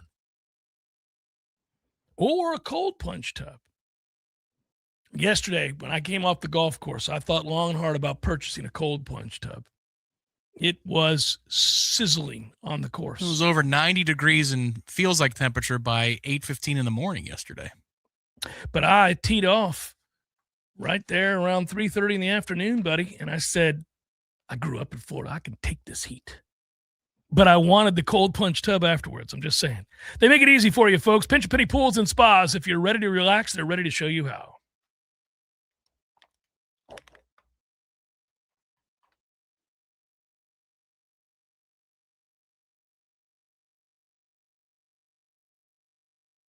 Decorations from 2007, a broken treadmill, 3 mystery boxes, and 1 rake you swear you've bought twice. Yeah, I'm in the same boat. That's why I finally called Southeast Portable Buildings right here in Tallahassee. And listen, these aren't those flimsy, good luck in a thunderstorm sheds. These things are legit, solid, built tough, look great in your yard, and they can actually match your house instead of looking like you lost a bet. You want a workshop, storage, man cave, she shed, a place to hide from your family for 20 minutes? Done. They deliver it, set it up, and in less than a day, boom, I can park in my garage again like an adult. Give Southeast Portable Buildings a call, 850-580-6400. That's 850-580-6400. Or visit them online at Southeast Portable Buildings. Southeast Portable Buildings. Reclaim your house. Dive into summer fun at Pinch a Penny Pools and Spas. Get 15% off Endless Pool Swim Spas. Plus, enjoy free delivery while supplies last. Endless pools are perfect for swimming, exercising, or relaxing right in your backyard. Enjoy year-round fun with customizable features and the peace of mind that comes with a quality product. Visit TallahasseeHotSpring.com today and make a splash with Pinch a Penny Pools and Spas. Hi, this is Gary Parsons with Cafe de Martin. We've introduced the wonder of Pisco to Tallahassee. Pisco is the liquor of Peru. It's distilled like bourbon, but it's made with grapes. So you get your fruit serving in too. Come see us at Cafe de Martin, open Tuesday through Sunday with live music on the weekends, Friday, Saturday, and Sunday. Online at cafedemartin.com and follow us on Facebook and Instagram for other special events. From the team behind Mac and More Systems comes IOWise, Tallahassee's trusted source for IT services. Protect your business with 24/7 cybersecurity, managed IT support, cloud storage solutions, network design, voice over IP phone systems, expert tech counseling, and more. Whether your business is growing fast or just getting started, IOWise keeps your systems running smoothly and securely. Local service, big solutions. Visit iowise.com today and work wiser with IOWise. Pentalpha Jewelry, Pentalpha Jewelry, Pentalpha Jewelry, home of the real nice price. Hey man, have you heard the sound? Pentalpha Jewelry's the best in town. For rings, diamonds, earrings, bracelets, and more. Pentalpha Jewelry, Jewelry Sold.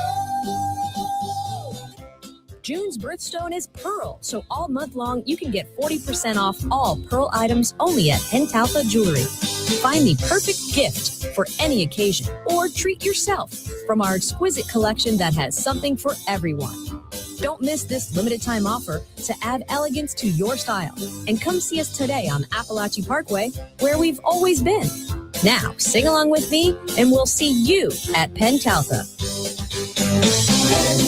Pentalpha Jewelry, Pentalpha Jewelry, Pentalpha Jewelry, home of the real nice price.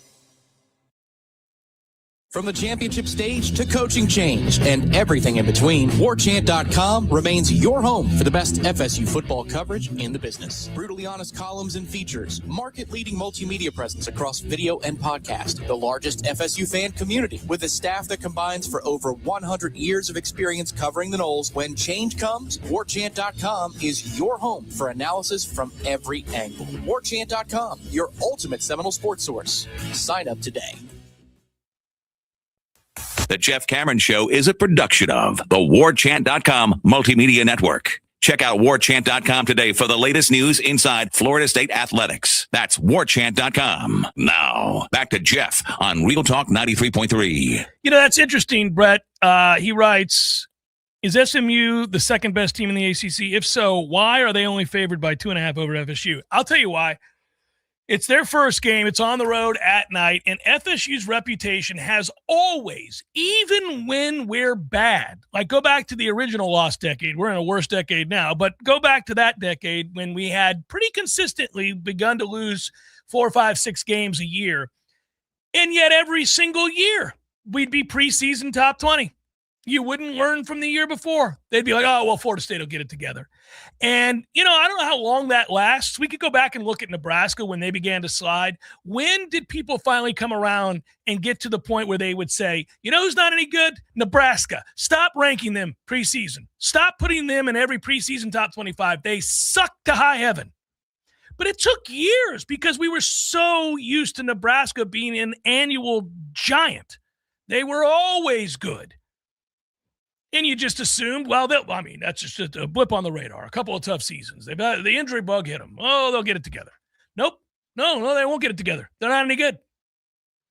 And it was year after year after year after year. And I don't know. I'd have to go back and look at preseason top 25 lists and see when it stopped. But at some point, they put together enough bad seasons that people just went, I'm not doing it. I'm not doing it. I'm not ranking their sorry ass anymore. They're just not. That's who they are now. They're just not any good. Even Miami, who went the better part of 20 years of being irrelevant. How we would laugh. The running joke was, oh, so Miami's back again. Oh, you know, every year. Oh, I bet Miami's back. And we would chuckle. We'd be like, oh, sure. Made montages out of it. Yeah. But that's what happens with Florida State right now. They went 5 and 7 with a loss to Stanford last year. They haven't won a road game in 2 years. They won 2 games the year before. The coach is back, same guy who engineered those seasons. And they're like, Florida State might be pretty good. But I think we are reaching that place where people are beginning, such as, for example, the example we just gave, where they're 50th in a preseason projection for what they're going to be in the next 2 seasons. They're behind 49 other teams, including the likes of Cal, Duke, Oklahoma State, aforementioned Nebraska, Wake, UCLA out of nowhere. I mean, what are we doing here? I think Florida State obviously can flip faster than most any team in that sector. Including everyone I just named. Probably you'd have to get up into the top 20 or top 10 before you would say that there are teams definitively that could arms race it and maximize quicker than Florida State. I don't know that there are 10 teams that could do it better than us if everybody's all in and if there is success in the field. But right now we're so far away from that. To answer your question, you know, Nebraska was still getting preseason votes into the mid-2000s before a brief dip. But you know the records that preceded people being off of them? When they finally decided? 2015 is finally. It took 15 years for people to be totally off of them, and they were not ranked in the preseason AP poll. The records that preceded the 2015 season, give me the last 5 before them. 10-4, 9-4, 10-4, 9-4, 9-4. Yeah, losing 4 losses every year. Yeah. And that was enough for people to say, we're done with Nebraska. And they did not receive votes in the AP preseason poll for the next 4 seasons. Scott Frost got him a vote to be 24th once, and then they haven't been AP preseason ranked in the top 25 since. So one time since 2014 have they been in the AP top 25 preseason. That's it, just once. But it took until 2015 for people to understand. Yeah. So you're talking almost a full generation But only 4 lost seasons in that span of time knocked people off the wagon. For us, it's a bunch of half dozen lost seasons in the ACC. No, it's amazing. For crying out loud. It is amazing. I began by saying to you, what is Mike Norvell's mindset? And I know you said you don't care. You just want to see results. And I get it. That's what I think too. That's projecting what you think. But I'm wondering seriously about what he thinks. I am curious what he thinks about his team. Because when you talk to people who have talked to him, he seems to legitimately think that they're markedly better than they were a year ago. Now, I don't know, a little bit like the boiling frog. Do you know when it's getting hot around you? Do you know, by the way, when you are immersed in just poor scouting, developing, production? Like, do you recognize, like, this ain't it? Like, do you see the recruiting rankings and go, man, I'm not doing a good job of recruiting? Or do you think they're all diamonds in the rough? Do you think they're all guys that maybe didn't fall on certain people's lists, but they've got it wrong and you've got it right, and those 3 stars are really going to play like 4 stars, and you're going to see, you're going to show them that they're all wrong and that you were right? Or do you look at that and say, boy, this is not looking good. We are having a hard time getting the better players to come here? Because I think most coaches, they lie to themselves. I think it's human nature to not want to believe that you're effing it up, man, for lack of a better term. I think for me, it's hard. Perhaps he believes that they are worlds better. Maybe he does. Like in between the years, it's possible. But he wouldn't say it one way or the other if he didn't believe it. Well, from the outside, it's the Darius Washington preseason first-team All-American thing. That I think that was, for me specifically, the spot where I go, what? I mean, he wasn't even good for the first game, and you say, oh, he got hurt. Kind of like, oddly, not that I'm going to go to the mattresses for this player, but DJU having the knee brace changed a whole lot of things about what kind of player he was. I'm not telling you that he would have been all ACC. I don't think he would have been what we saw. No, he would have been better than that. Dinged up his leg. He would have been a better player. Darius in the first game looked lost. Straight up. And then by the second game against Boston College, he looked like he had quit on the season, which makes no sense. It was weird. His reputation behind the scenes entering the season was sterling, like good teammate. I interviewed him at the ACC kickoff, and he was well aware of how lauded he was and what the expectations were and what was at stake and what he thought he could become in the National Football League. That seems laughable now. And Mike had been right so many times up to that season. And you saw it, each of his first 5 years, the team got better every single year. It did. Every camp within a year, spring to fall to spring, until the season they itself. Yeah. And then it was gone. And he didn't really, not that he was going to tell the people, well, this team sucks. All the ones prior to it are better than this one. But he was willing to tell you that they got first-team All-Americans when they didn't have, it might be like PFF's worst-graded Power 5 tackle in a given week. So, wow. Well, one of the things that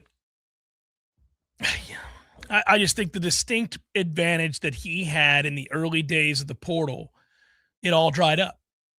Once the stigma was off going into the portal en masse to the tune of grabbing 20, sometimes 30 players, once people stopped looking at the portal as something that they should be weary of, but rather something they should absolutely utilize and exploit to their advantage to fill holes. Holes created by injuries, transfers, whatever it might be. Once the other coaches in college football went, oh man, that's a quick way to remedy whatever ails you. We're lacking a tight end. There's 3 really good ones. Go get one. Now all of a sudden, everybody was in competition for the best players at the top of the list, whereas before it was Mike, who knew he drastically had to flip the roster, was under pressure to start winning now, had taken over a program with very impatient fans and didn't want to hear excuses, and he knew it. And he dove into that portal bonanza in a way that very few did. Lane Kiffin did, and there might be 1 or 2 other guys that really jumped on in both feet and said, I'm all in, don't care what you think of the portal. They were the antithesis of Dabo, who's like, oh, we don't use the portal, it's ungodly. Whereas we were like, no, we use it. And we're going to whoop your ass because we're going to have Keon Coleman and you're not. And that, obviously Jared Verse and on and on and on we go. But that advantage is long gone. You don't have it anymore. Now everybody's in the portal. Everybody pays for players, and they pay more than you do now. And so you don't have it. So you really needed to be better at high school recruiting, high school evaluation, development of the players you do recruit out of the prep ranks. And he's been terrible at all of those things. He's terrible at recruiting the high school ranks. He doesn't develop players, period. They don't get better. We've seen this now. And his staff hasn't done a good job.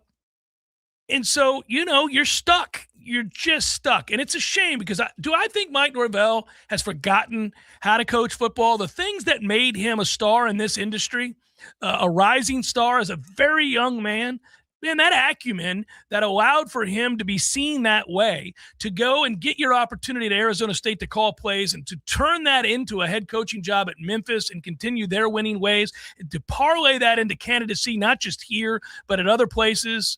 He was originally rumored to be a candidate for Arkansas, amongst other jobs. And that wasn't because he didn't have success. He had a lot of success. He was very well thought of. I don't think any of that goes away. There are some strengths to Mike Norvell, but not insisting on recruiting at a very high level and not tabbing the offensive and defensive lines, the lines of scrimmage to be the strength of your team, led him down a path of hubris to where he thought he could just replenish through the portal in perpetuity, and he miscalculated what the portal was going to become. And now he has no reputation as a recruiter in the state of Florida. Agents don't really think of Florida State very seriously because they don't pay, and that's their AD's fault, who didn't recognize what was happening in the sport and thought restrictions were coming.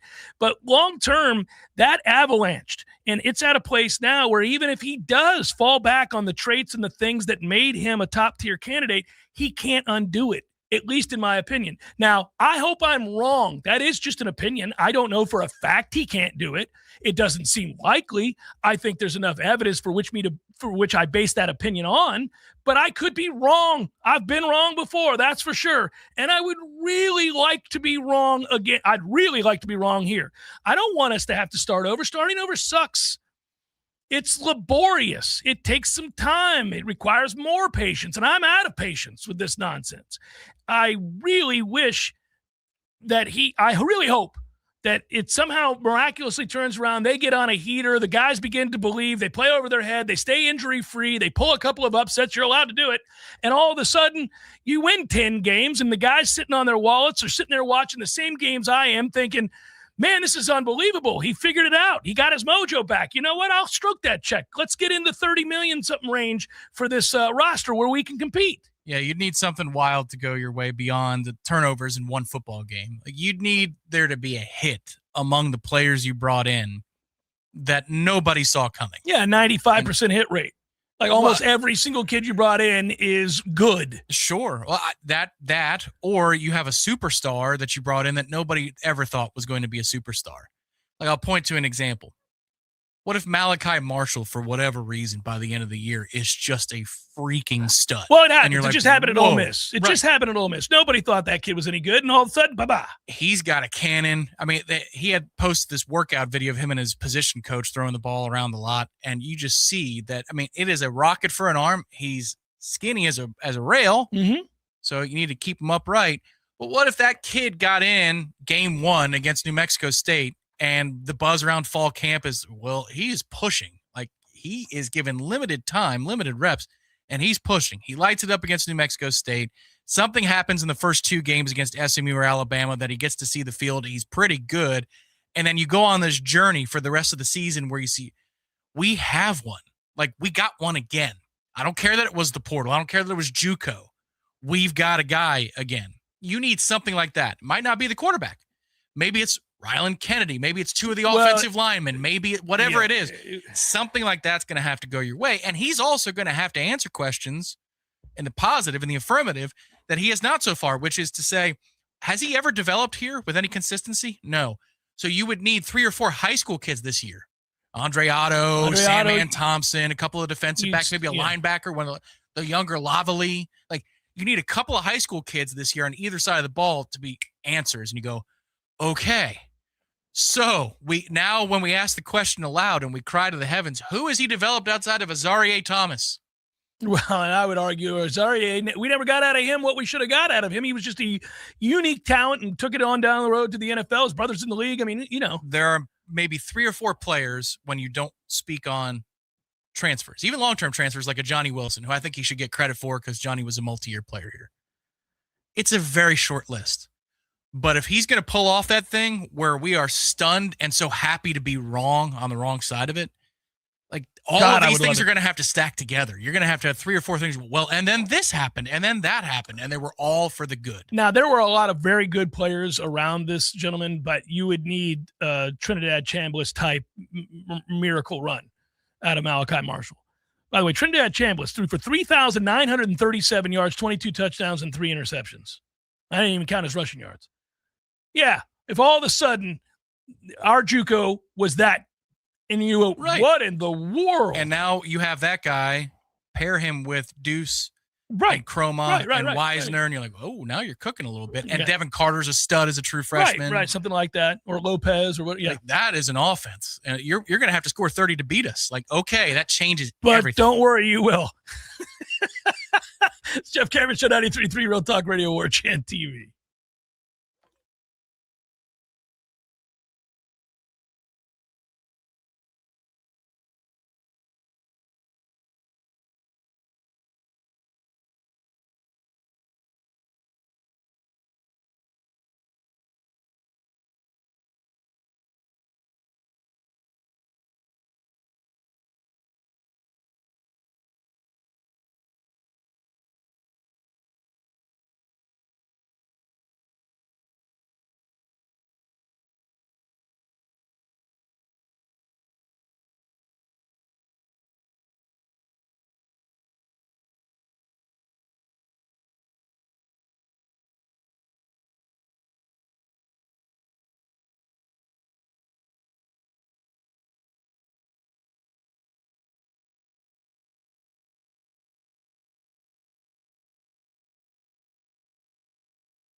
But at the end, Eddie, you're never going to play it again, and you'll think about it the rest of your life. And the best game you ever played was that game. Never been a better one. Hey, you want to have a Gordo Smash, Jeff? I do. I'd like that. Gordo's, bringing the flavor and flair of Cuban food to Tallahassee since 1996. The Jeff Cameron Show is a production of the Warchant.com Multimedia Network. Check out warchant.com today for the latest news inside Florida State athletics. That's warchant.com. Now, back to Jeff on Real Talk 93.3. By the way, we're this season, the short segment here, it's still live hour number 3 coming up. I will say I did read Matt Baker's piece in The Athletic, I think it was, on the 90 things we miss about the 90s in college football. And I was laughing because I went back and read that article. There's several Florida State things in there. But one of the things that came up, he was talking about that I thought it made me smile. He was talking about the difference in game management, how far we've come in game management. And I knew this has always been something that I've had a very, I think, level-headed take on. And that is Bobby Bowden's game management, even when he was at his best, was awful, was pretty much always awful. And he talked about going back and watching the 91 FSU game. Of course, that's remembered for the Knowles wide right miss. But if you look at the context around that, it's ugly. In the last minute, the Knowles ran the ball on first down, spiked it on second down because Casey Weldon lost his shoe. FSU then attempted a field goal on third down with 29 seconds remaining. That's a toughie. That is a toughie. It's ridiculous. It's ridiculous. It's unfathomable in today's terms. By the way, he mentions, honorable mention goes to Miami, who punted inside FSU's 35-yard line, trailing 13-7 in the second half. By the way, another game management doozy here. Notre Dame punted against FSU from the FSU 36 on the opening drive of the game. Oh, man. Watch the end of the Orange Bowl against Nebraska and see how we manage the clock. No, buddy. I was there. I was in the stands with my father, and I was screaming. And this the is why we had don't, no problem with it. This is why we don't win the big games. And I was screaming it. I was so mad. Yeah, it's something. Final hour forthcoming. Stay with Jeff Cameron Show, 93.3 Real Talk Radio, Warchant TV. Come back stronger. Offices, Tallahassee. Where is the best place to find Michelin, Firestone, Dunlop, Goodyear, and Bridgestone tires? Nice Tire and Auto Service. Where's the best full-service auto center? Nice Tire and Auto Service. They do everything from computerized alignments to brakes, tune-ups, and safety inspections. Where can you get complete auto service you can trust? That's easy. Nice Tire and Auto Service. 4792 Bluntstown Highway, just west of Capitol Circle. Your business doesn't stop, and neither does IOIs. From the trusted owners of Mac & More Systems, IOIs offers 24/7 IT support, cybersecurity monitoring, HIPAA and compliance consulting, cloud data management, phone systems, and full network design and security. For healthcare, finance, legal industries, IOI specializes in keeping sensitive industries protected and connected. Local service, major protection. Visit IOIs.com today and discover why smart businesses trust IOIs. July 9, 1755, near Fort Duquesne, now the city of Pittsburgh. A 23-year-old British officer leads his troops in battle during the French and Indian War. Though fired upon repeatedly, this young lieutenant colonel remained unharmed, to the disbelief of the native warriors. 15 years later, a respected chief sat over a council fire as he told all those listening, the Great Spirit protects this man. He will become the chief of nations, and a people yet unborn will hail him as the founder of a mighty empire. The man was George Washington, who went on to become the commander-in-chief of the Continental Army and the first president of the United States. Celebrating America's 250 years of freedom and wishing you a safe and happy Independence Day. From Snyder Contracting Paving Company, locally owned and serving Tallahassee and surrounding areas. For your free estimate, call 850-509-2383, 509-2383. Online at snyderpaving.com, SNYDER, snyderpaving.com. Love to compete on the dartboard? Then it's time to head to the CP. The Corner Pocket Bar and Grill is Tallahassee's premier dart bar, featuring steel-tip boards and soft-tip internet play. The Corner Pocket hosts leagues and tournaments regularly. Just check out their social media to find a time that works for you. And in between games, grab a pint and a bite in the cool AC, or enjoy yourself outside on the deck. Whether you want to catch a game or start one of your own, the place to be is the Corner Pocket Bar and Grill, 2475 Appalachie Parkway. Tallahassee loves the Corner Pocket. I'll never forget that moment. As long as I live. My first call ever as a member of the National Guard. When we got to the armory, they briefed us on the wildfires. They were getting dangerously close to homes. Helicopters were going out to drop water on the fires. Guys in the unit were preparing for firefighting with local fire crews. At that moment, I got my first taste of just how important the Guard is to my community. See how the Guard can be an important part of your life at NationalGuard.com. Sponsored by the Florida National Guard. Aired by the Florida Association of Broadcasters and this station. WVFD Gretna, Tallahassee. This is Real Talk 93.3. More of the Jeff Cameron Show is coming up next. Your sports action update on Real Talk 93.3 with all the latest odds from Vegas. Tampa Bay outslugs Kansas City 10-4 yesterday at Kauffman Stadium. 6 straight wins now for the Rays. Shane McClellan on the mound today, 6-5, a 3.30 ERA, minus 143 against Seth Lugo of the Royals, plus 119, 10 over the total at Kauffman Stadium. Atlanta Braves drop a 5-3 decision to the Cardinals yesterday, 13th loss in 17 tries. The Braves today, but Ronaldo Lopez on the hill, $1.36 favorite against the Cardinals, plus 113. Danny Hamlin plus 320 to win the NASCAR Cup race this week at Chicagoland. Tyler Reddick plus 550. Kyle Larson 6-1. Score $500 in rewards at the G-Bank First Bet VSiN Trifecta. Details at vsin.com/GBank. For more sports betting news and information, go to vsin.com. Mike Son at Real Talk 93.3. Road Pros. Save more on what you need to get the job done right now at Lowe's. Get 15% off select custom entry and interior doors. Plus, save $80 on the DeWalt 20-volt Max 2-tool combo kit. Now just $169. And at the Lowe's Pro Desk, bring us your materials list and get a quote in minutes. Handwritten, a photo, or even a sticky note is all you need. Keep your jobs moving faster and on budget at Lowe's. $1 through 7/8. While supplies last. Selection varies by location. My name is Whitney Allen, and I'm a widow. After my husband died, the last thing I wanted to think about was money. Ethos made it affordable to get life insurance. Signing up was fast and 100% online. I knew that I could pay our mortgage and have food in the fridge. I could focus on my kids. No one ever tells you how much you're going to depend on that policy. I am so grateful we had coverage. Get your free quote at ethos.com/save. That's ethos.com/save. Paid spokesperson. Time spent on application may vary. Online health questions required. Did you know modern windows do a lot? Look at these two bad boys. This right here, this is the Harry's Plus razor. I love it. It's weighty. This is a much lighter version of Harry's. It's the regular Harry's. They're both awesome. I use both. In fact, let me tell you something. Look at that. Those are Harry's blades. They didn't send them to me. No, they didn't. I went and bought these yesterday because I love Harry's. And I only shave with Harry's. There's a litany of things they want me to say or to talk about, but I think the best way and most effective way for me to tell you how great Harry's is to tell you I use all of these Harry's products on the regular. Hell, I even use the Harry's facial lubricant because it's so effective. Love me some Harry's blades. The Harry's Plus is where it's at, though. Very heavy, very, very effective. Man, do you feel clean after a Harry's shave. It's unbelievable. Harry's Plus is Harry's heaviest razor handle ever, made from metal, never plastic, designed to fit comfortably in your hand. It's true. I'm just telling you, it's true.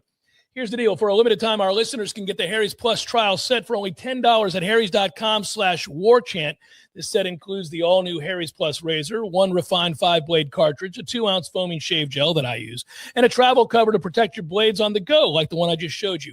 Just head to harrys.com/warchant to claim this offer, and after your purchase, they'll ask you where you heard about them. Please support our show and tell them that I sent you. All of America at just $18,950 with a payment of $348 a month and no money down. Plus, Versa also has a 5-star safety rating with high-end safety features. And J.D. Power says Nissan is #1 for new car quality among mass market brands. And the best part, all new cars from Kraft Nissan come with our exclusive lifetime powertrain warranty. But seriously, who has a new car payment for less than $350 a month with no money down? It's only Kraft Nissan.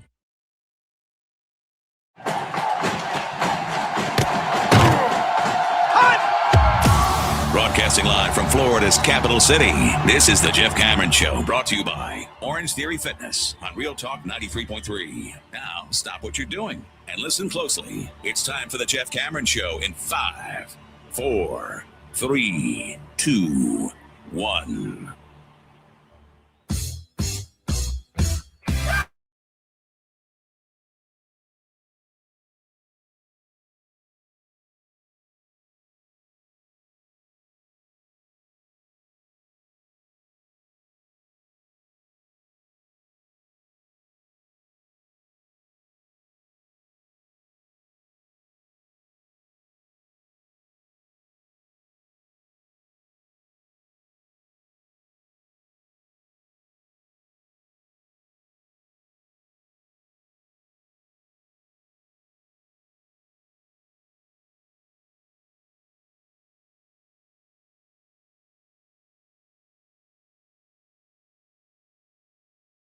Next month. All those aimless, rudderless days will be put behind you as you get set to anchor down every weekend for college football. You'll do that next month. Not this month, but next month. I believe, double check it for me if you would, Tom. I believe the first Power 4 conference kickoff is this weekend or next. See if it's the Big 12. I think the Big 12 leads us off.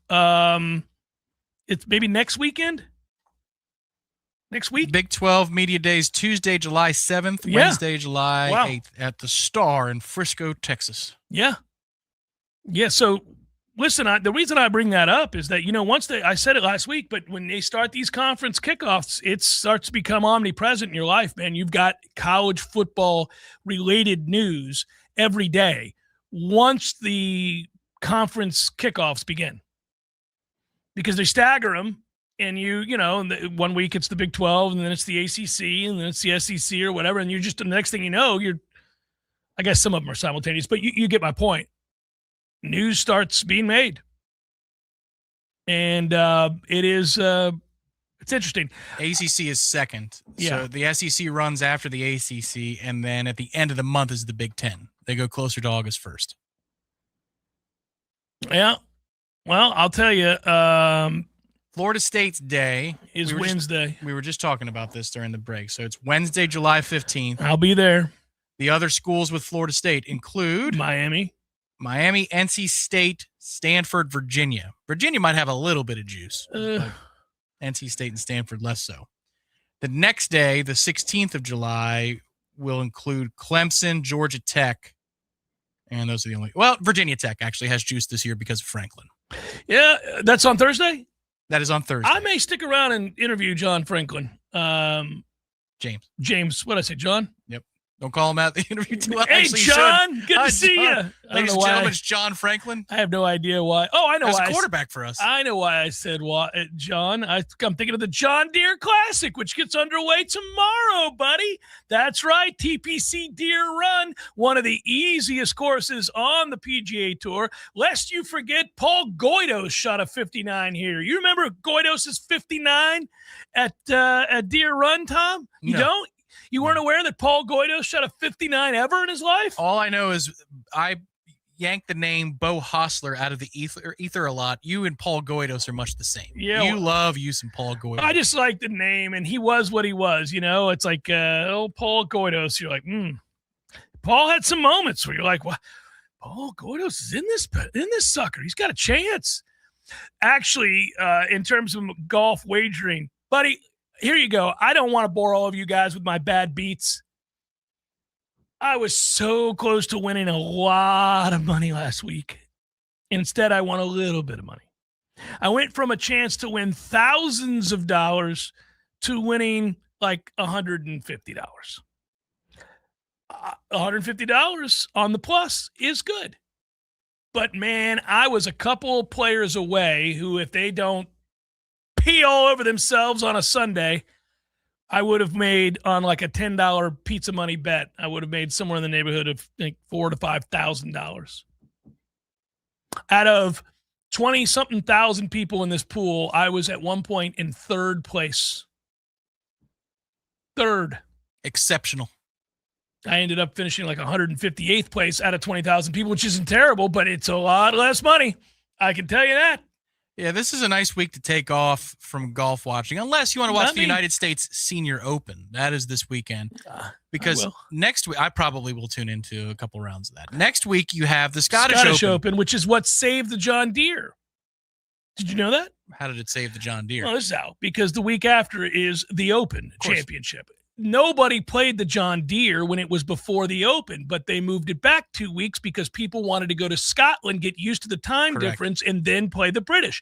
So now the John Deere is moved up, and fewer of the big names are like refusing to play because they are okay. They're going to have the Scottish to get acclimated. So you do get some big names out. Now, I'm not telling you it's loaded, but it's not terrible. I mean, Chris Gotterup is having a great year. He's there, first of all. He'll be at the Scottish. He's the defending champion. Yeah, I mean, there's plenty of guys whose names you know in this tournament. Now, again, I'm a bit of a sicko when it comes to golf. I'll watch all of it always because I bet on it and I love it. But like Ricky Fowler is here and Jordan Spieth is here. It's not like the John Deere in the past. A lot of people would be like, I'm not. Yeah, I mean, but yeah, go Ricky. Well, I don't know. My man Max Homa's there, having a tough go this year. Some names you want to sprinkle, by the way, and have a little fun. Volatile names that if they hit, you'll win a lot of money. You can throw into your lineups a little Hao Tong Lee. Of course, sets up nice for him. Sets up well for Tom Kim. Sets up well for Emiliano Grillo, who's here, who I hate, but he's there. I would also throw in a little Coles action, and then you could bet the top of the board if you want. You can grab a Ben Griffin. You can grab a Chris Gotterup. You can grab a Keith Mitchell. I have refused to bet on Keith Mitchell because Keith Mitchell can go to hell.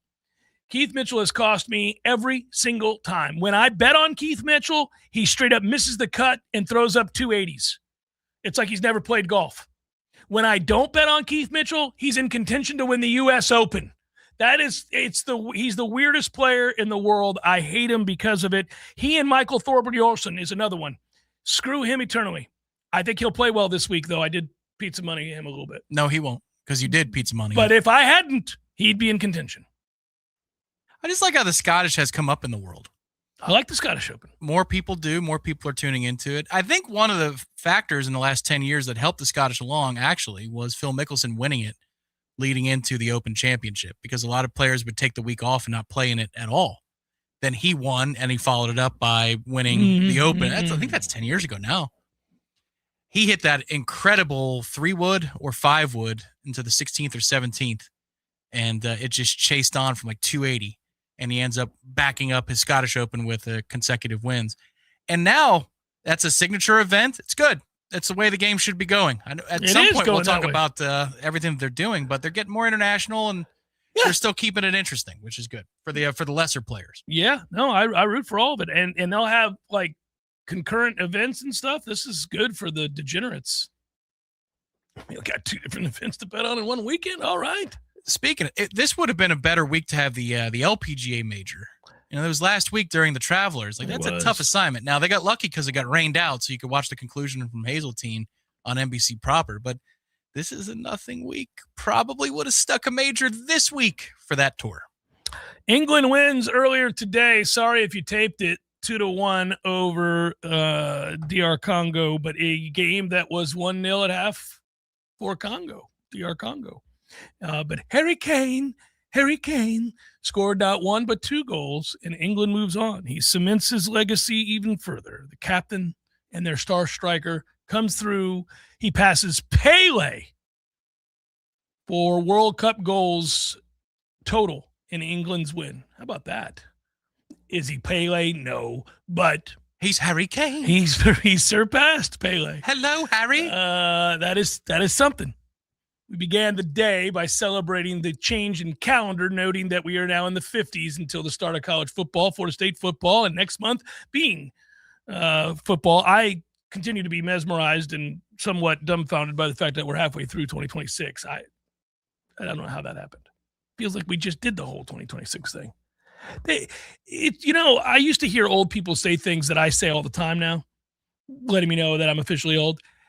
Old people are always absolutely fixated on how fast time goes as you get older. And I used to always hear them like, oh, you just won't believe it. It just flies by. I don't know. Where did it all go? And I'd roll my eyes and be like, what are you talking about, old man? Now I'm like, what the hell happened to the years? What do you mean that was 17 years ago? What do you mean that was 32 years ago? What are you talking about? That Led Zeppelin album came out 50 years ago. 50, half a century ago. The 2016 Florida State football season featured a loss to the hands of Lamar Jackson at Louisville. 10 years ago. A win over Jim Harbaugh, who refused to not use his timeouts in the fourth quarter like a child in the Orange Bowl. Child in the Orange Bowl. Like a child. That was a Nooney Murray season. He had the catch in that game to win it. That was Dalvin's last year on campus, was 2016. 10 years. Was that the Block of the Rock year? I think it was. Which is still awesome. It's 10 years old. That's nuts. It is nuts. It's hard to fathom. Yeah.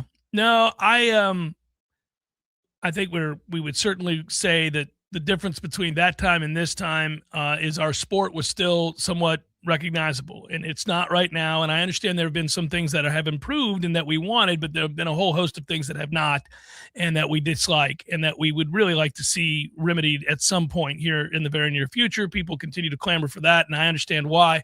I bring it back home more to us and just wanting to get back to relevance. I mean, I referenced the article by Matt Baker in The Athletic, reflecting on games in the 90s. And what he did, the genesis of the article, which interestingly enough, is he was talking about going down a rabbit hole and watching 90s games on YouTube. And, I know you've done that with golf, going back and watching old Masters. It is kind of fun. Obviously, the first thing that stands out when you go back and watch college football from the 90s is how big the damn pads are. There's that. It's one of the first things you look at. You're like, they're gigantic pads, right? But you also stumble across other aspects of things that either we take for granted today and weren't present then, or things that we wish were present now but were present then. And that is right across the board. You would say the things we take for granted is technology. And he points that out. He goes, go watch games from the 90s. Go watch the end of the Missouri-Colorado game, or go watch and that's the famed fifth down, go watch the Oregon game and the final drive with Washington in 1994. You have no idea from the graphics watching in 1994 that on the final drive, it's a one-possession game. So this is going to decide the game. Did they get a stop or do they score? What happens here? Washington, Oregon, kind of a rivalry, right? Here it is. Both teams are good. No idea how many timeouts either one of them has. No idea down and distance because it's not on your screen. You have you're like, well, I think it's 2nd and 7. I think he said that. I'm not sure, though. I have no way of knowing. Yep. There is no first down line. No, it was no chance. There was a lot of like, what's happening? Like, if you go back and watch those games, you're thinking how much time you get. You're reminded that you used to get mad at announcers who forgot to mention the time. That was a regular aspect of the job for a good play-by-play guy. Because, yes, the cameraman, the producer would say, flash to the scoreboard here and there, right? Flash to the scoreboard so that they can see there's 7:52 to play and all those sorts of things. But, like, part of your job was to say, just under 10 to play now, with 3rd and 6. Like, you would have to remind people down distance time situation. Oh, yeah, the play clock. This is one thing where I think growing up when I did, much like the internet, I grew up not knowing a world with the internet, and then I remember the internet arriving and broadband speeds coming along with it. Same thing with football watching. I can remember when only the premium games had a first down line, but not a line of scrimmage line. Yeah. So you just had the one yellow line. It was approximate. You could see it. It was like stood out. Yeah. Yeah, and it would overlay everything else. Yes, the guys would disappear behind it. Like the technology really wasn't great. But no clock on the screen, no timeouts. So, and then what you would have to do is learn how to read the officials. What signals were they giving? Because they wouldn't communicate with the PA system nearly as much, which I think is better. But you'd have to discern. You'd have to use context clues to figure out what was going on. It made you a smarter fan, I think. Texas A&M and Kansas State, you didn't know how many timeouts they had left. Kansas State's trying to drain the clock for a huge win because they were still in the national championship hunt, and you didn't know how many timeouts Texas A&M had. You're like, well, can they stop the clock? Right. You Well, that had would no be idea. now if you're watching with your dad or your favorite uncle growing up, they would know because they would be locked into the entire game. They'd Well, be watching every little detail. I still think you have to watch games that way if you really want to know about a team or a league or whatever, but most people don't. That's why I hate the red zone, and I know that's why a lot of people love the red zone, because you don't have to watch everything as intensely. And if you don't want to watch Cincinnati versus Cleveland as intensely as you do, say, the Bucks versus the Dolphins, I understand that based on your fandom. But in terms of how the game's going, why it's going the way it's going, and what it means for future games, you don't get anything from the red zone. You get that from watching the game play out. Well, you know what whiteout is. Kids today have no idea what whiteout is unless I they're had forgotten. I mean, what you were talking about. Now I understand. unless they're Yeah. catchers painting their nails Right. because the pitcher can't see the signal from, like, they don't know what that is. I hated using whiteout. If I made a mistake while I was typing or writing, I'm like, oh, I'm going to have to use whiteout. Yeah. I know what that is. Didn't really have to use it too much, but I remember a time when there was word processing software without spell check. And now what you're seeing is, like, you type in an email in Gmail and AI is changing your syntax for you and making it like, I remember when there were no squiggly lines under the words. Mm-hmm. That's what football was, like, pre-2000, is you had to know. You had to learn how to spell on your own. You want to hear something funny? You didn't have a freaking crutch. I'll tell you something funny. I was talking to my dad about a month ago. We were actually talking about games from in the past. Kind of fits perfectly with this. And that got us laughing about old games that we were at together. And, you know, I've mentioned on this show many times that my dad started taking me to Florida State games in 1980. So I was 8 years old, turning 9 years old. And I remember going to those games, right? And we were thinking about things in the 80s and about the way the games were and, you know, the certain amenities that didn't exist and all that sort of stuff. And as we were talking, I said, well, Dad, because I've done this with him for years, as a son does with their fathers, if you're lucky enough to still have yours, you ask him about the things that were present when he was a young kid that aren't present any longer in your life, especially when you read it or see it in a movie. You're like, what was that like? What was it like to have, you know, like my kids now, they laugh at me whenever I point out payphones. I'm like, son, those were everywhere. If you went in an airport, there was an entire row of payphones, tons of them, like 25 up against the wall. That's the way they were. And they're just always mesmerized by that. And they laugh, and I talk about the world that before the internet and those things and how there was a certain freedom that will never exist for you now that you're tracked and advertised to perpetually. You know, all these things, right? He said, out of nowhere, my dad goes, well, you know, you've over the years complimented my handwriting, my penmanship. And I said, oh, yeah, Dad. And he's like, well, partly that was because we were forced to do that. I said, well, I was forced to do penmanship too. That's not unique to your generation. They don't do it anymore. My kid's handwriting is ass sorry. But you know, we had to copy the A and copy the B, the big and the little, and do all that stuff, hand those sheets in when I was a kid. He goes, we had inkwells in our desk. Oh, Jesus. Oh, God. I stopped in my tracks. I go, what? Like you were Jefferson underneath the lamp? I was going to go Ebenezer Scrooge, You're but like, sure. Yeah. I'm like, you're one of the founding fathers by oil at night writing out? Yeah, he's like, yeah, we all had inkwells in our desk and we had to dip our pins in them to be able to. What happens if you had a power outage? You like torches in the classroom? I'm sure. Did you hold the lantern, Dad? Right. Did he ever have a nightcap? A literal one? Oh, no, like you see in the cartoons and stuff. Yeah. No, I don't think Were so. those his pajamas as a kid? I gotta ask my dad if he had a nightcap. He might have. Yeah. And when he said that, I about fell over. We had inkwells. Inkwells in your desk? We had those, Brad. You had those too. Pencil sharpeners in the wall. Oh, the yeah. non-electric ones, the crankers. No. I had those all the way through. I think pencil sharpeners were still in the room when I was in high school in the 80s. Yeah, they were there in the 2000s. Yeah. Although we had the electric ones, and you knew the good ones. There was a certain sound to the good ones. I just like to use the crank. I was always good to go. Mm-hmm. As long as it was oiled up. Yeah. Because some of them, it was almost like taking a Gatorade bottle off. It would cut your hand. I learned to drive with a stick shift, and then my first two cars were stick shifts, and I had crank windows. I had to crank the windows down like an a-hole. Yeah, they still existed in 05. I had crank windows. That's ridiculous. That seems like the most absurd thing ever now. Like, imagine getting in a car and having to crank the window down. Unless you have a throwback 1950, you know what I mean? That really dates a lot of things, do. But the movie The Game, remember one of the game pieces was the window crank. Oh, yeah. You would never, kids were like, what is this thing? What is going on?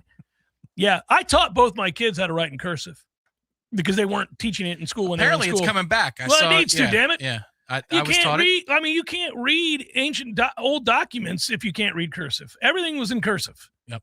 Yeah, penmanship mattered. I mean, you get those legibility scores, all that stuff. Oh, absolutely. If you go to the Smithsonian, I mean, you read some of the founding fathers' letters to each other and all that stuff. You're reading that in cursive, and I will walk up and see kids who look at me like it's just Greek.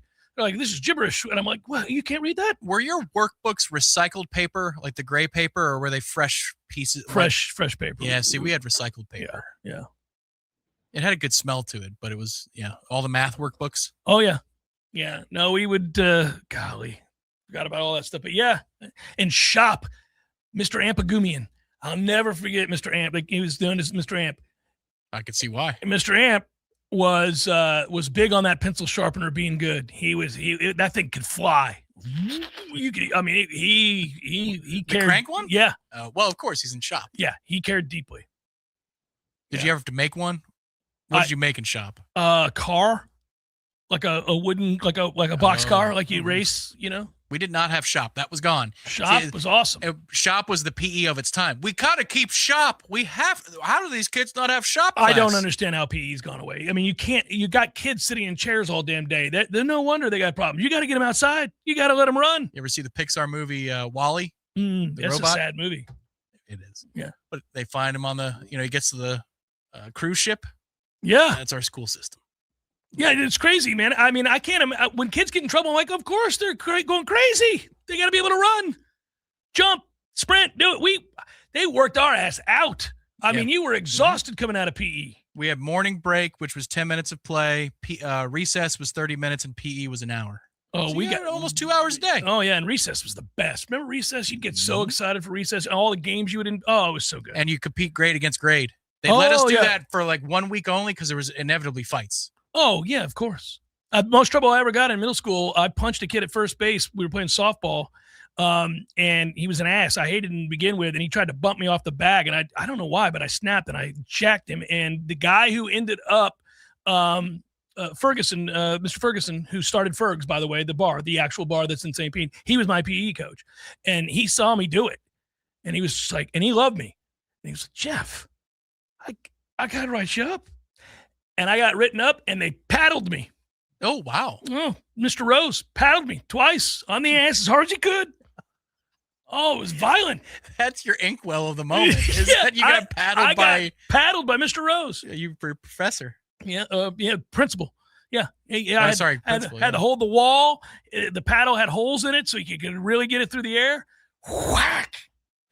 I got in trouble. I got sent to the principal's office for clotheslining somebody, like wrestling style. Nicely done. Well, PE was almost over. We were down a score. We're playing football. We're playing flag football. No, it wasn't tackle, but we needed the ball. And so I tried to swat it out, and I went full swim move, and poor Christian McCracken caught my forearm across his chest. And a certain image that you have about leaving a bar stool. It's a great one. Yeah. That's what he looked like, flying through the sky. He went flying. He held onto the ball, which I was well done, full sir. marks. Yeah. And I was fair play. It was a hell of a clothesline. Will, I know you're from my stomping grounds, and you remember Bay Point. Well, he remembers Mr. Rose. He knows that principal, Mr. Rose. He's dead as a doornail now, is Mr. Rose. But he had later on, my principal was Mr. Cinnamon. What? Mr. Cinnamon. No. Yeah, and his son Greg and I played high school football together. Yeah. That wasn't his nickname? No, Mr. Cinnamon. Hey, Mr. Cinnamon. No, Mr. Cinnamon, and he cared deeply about a tan. He was always sunning himself. He was like, it almost looked like a spray-on tan. He would sit out in his pool on the weekends and just get like Dabo at the ACC He was kickoff. Dark tan. It was hilarious. Chef Cameron Show, 93.3 Real Talk Radio, Warchant TV. You've probably heard the saying, marry the house, date the rate. Here's what that means. If you love the home, do not wait on the perfect interest rate. you can always refinance later, and I can help you plan for that from day one. In fact, a lot of homeowners I worked with last year are refinancing right now and saving hundreds each month. Others are using the equity in their homes to invest, buying second homes or rental properties that are already building wealth. So whether you're looking to lower your monthly payment, get cash out, or start an investment portfolio, let's talk strategy. I'll walk you through your options and find the smartest financial move for where you are right now. You can find me at loansforknowles.com. That's loansforknowles.com. You can reach me at 954-369-6171. That's 954-369-6171. I'm Shannon Young with Cross Country Mortgage, and I want to help give you the keys to your next opportunity. Barry knows cool. He's keeping you comfortable. Barry knows cool. You can put him to the test. Warmer temperatures mean more strain on your heating and air system. Time to call Barano Heating and Air and get a full checkup on your HVAC system to keep it healthy through the summer months. Barano Heating and Air. Any day, anytime, anywhere. Get details at baranoac.com. Barano Heating and Air Conditioning. West Easy, 116-186. Hey, everybody, it's Ed Dean along with Roger Henderson, also with FloridaDaily.com. Just want to remind you, daily 4 to 6 in the afternoons right here in Tallahassee on Real Talk 93.3 FM. Roger, it is literally the 2 fastest hours anywhere in afternoon talk radio. And if you think the country's going crazy, we'll help you make sense of it all. Oh, yeah, we'll try to make some sense of it. Again, Monday through Friday in the afternoons, Ed Dean, Roger Henderson on 93.3. Hey, no fans, our partner ISF Inc. is a national management and IT consulting firm located right here in Tallahassee, Florida, solving the future for state governments through strategy, process, and technology. As a trusted advisor for state governments, ISF knows the importance of defining a clear and detailed strategy. Our friends at ISF can help your organization create a strategy that sets you on a path to success. ISF, your vision plus our expertise brings your brilliant ideas to life. Visit ISF.com to learn more. ISF, solving the future. What if great coffee just showed up at your door exactly when you wanted it to, so you never run out again? With a Grassroots Coffee subscription on grassrootscoffee.com, it does. Grassroots Coffee is specially sourced from around the world, locally slow roasted in small batches, and delivered right to your door on your schedule. No last-minute store runs, no stale coffee. It's your call. Order Grassroots Coffee when you run out or never run out with a Grassroots subscription. It's easy, it's flexible, it's reliable. Go to grassrootscoffee.com, click on the coffee you want, click on subscribe and save, and then pick how often you want your delivery. Buy locally roasted and locally loved Grassroots Coffee for your home from grassrootscoffee.com or contact them directly to buy wholesale for your business. Grassroots Coffee, made for everyone, loved everywhere. Let's be honest, we all have way too much stuff. Maybe your storage closet is full, your garage is full, or the guest bedroom is a mess. Call Southeast Portable Buildings, 580-6400, or visit them online at southeastportablebuildings.com.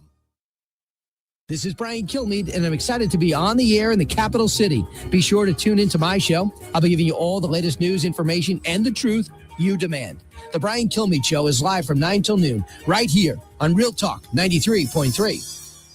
Thank you for supporting local by listening to Tallahassee's only locally owned and operated radio station, Real Talk 93.3.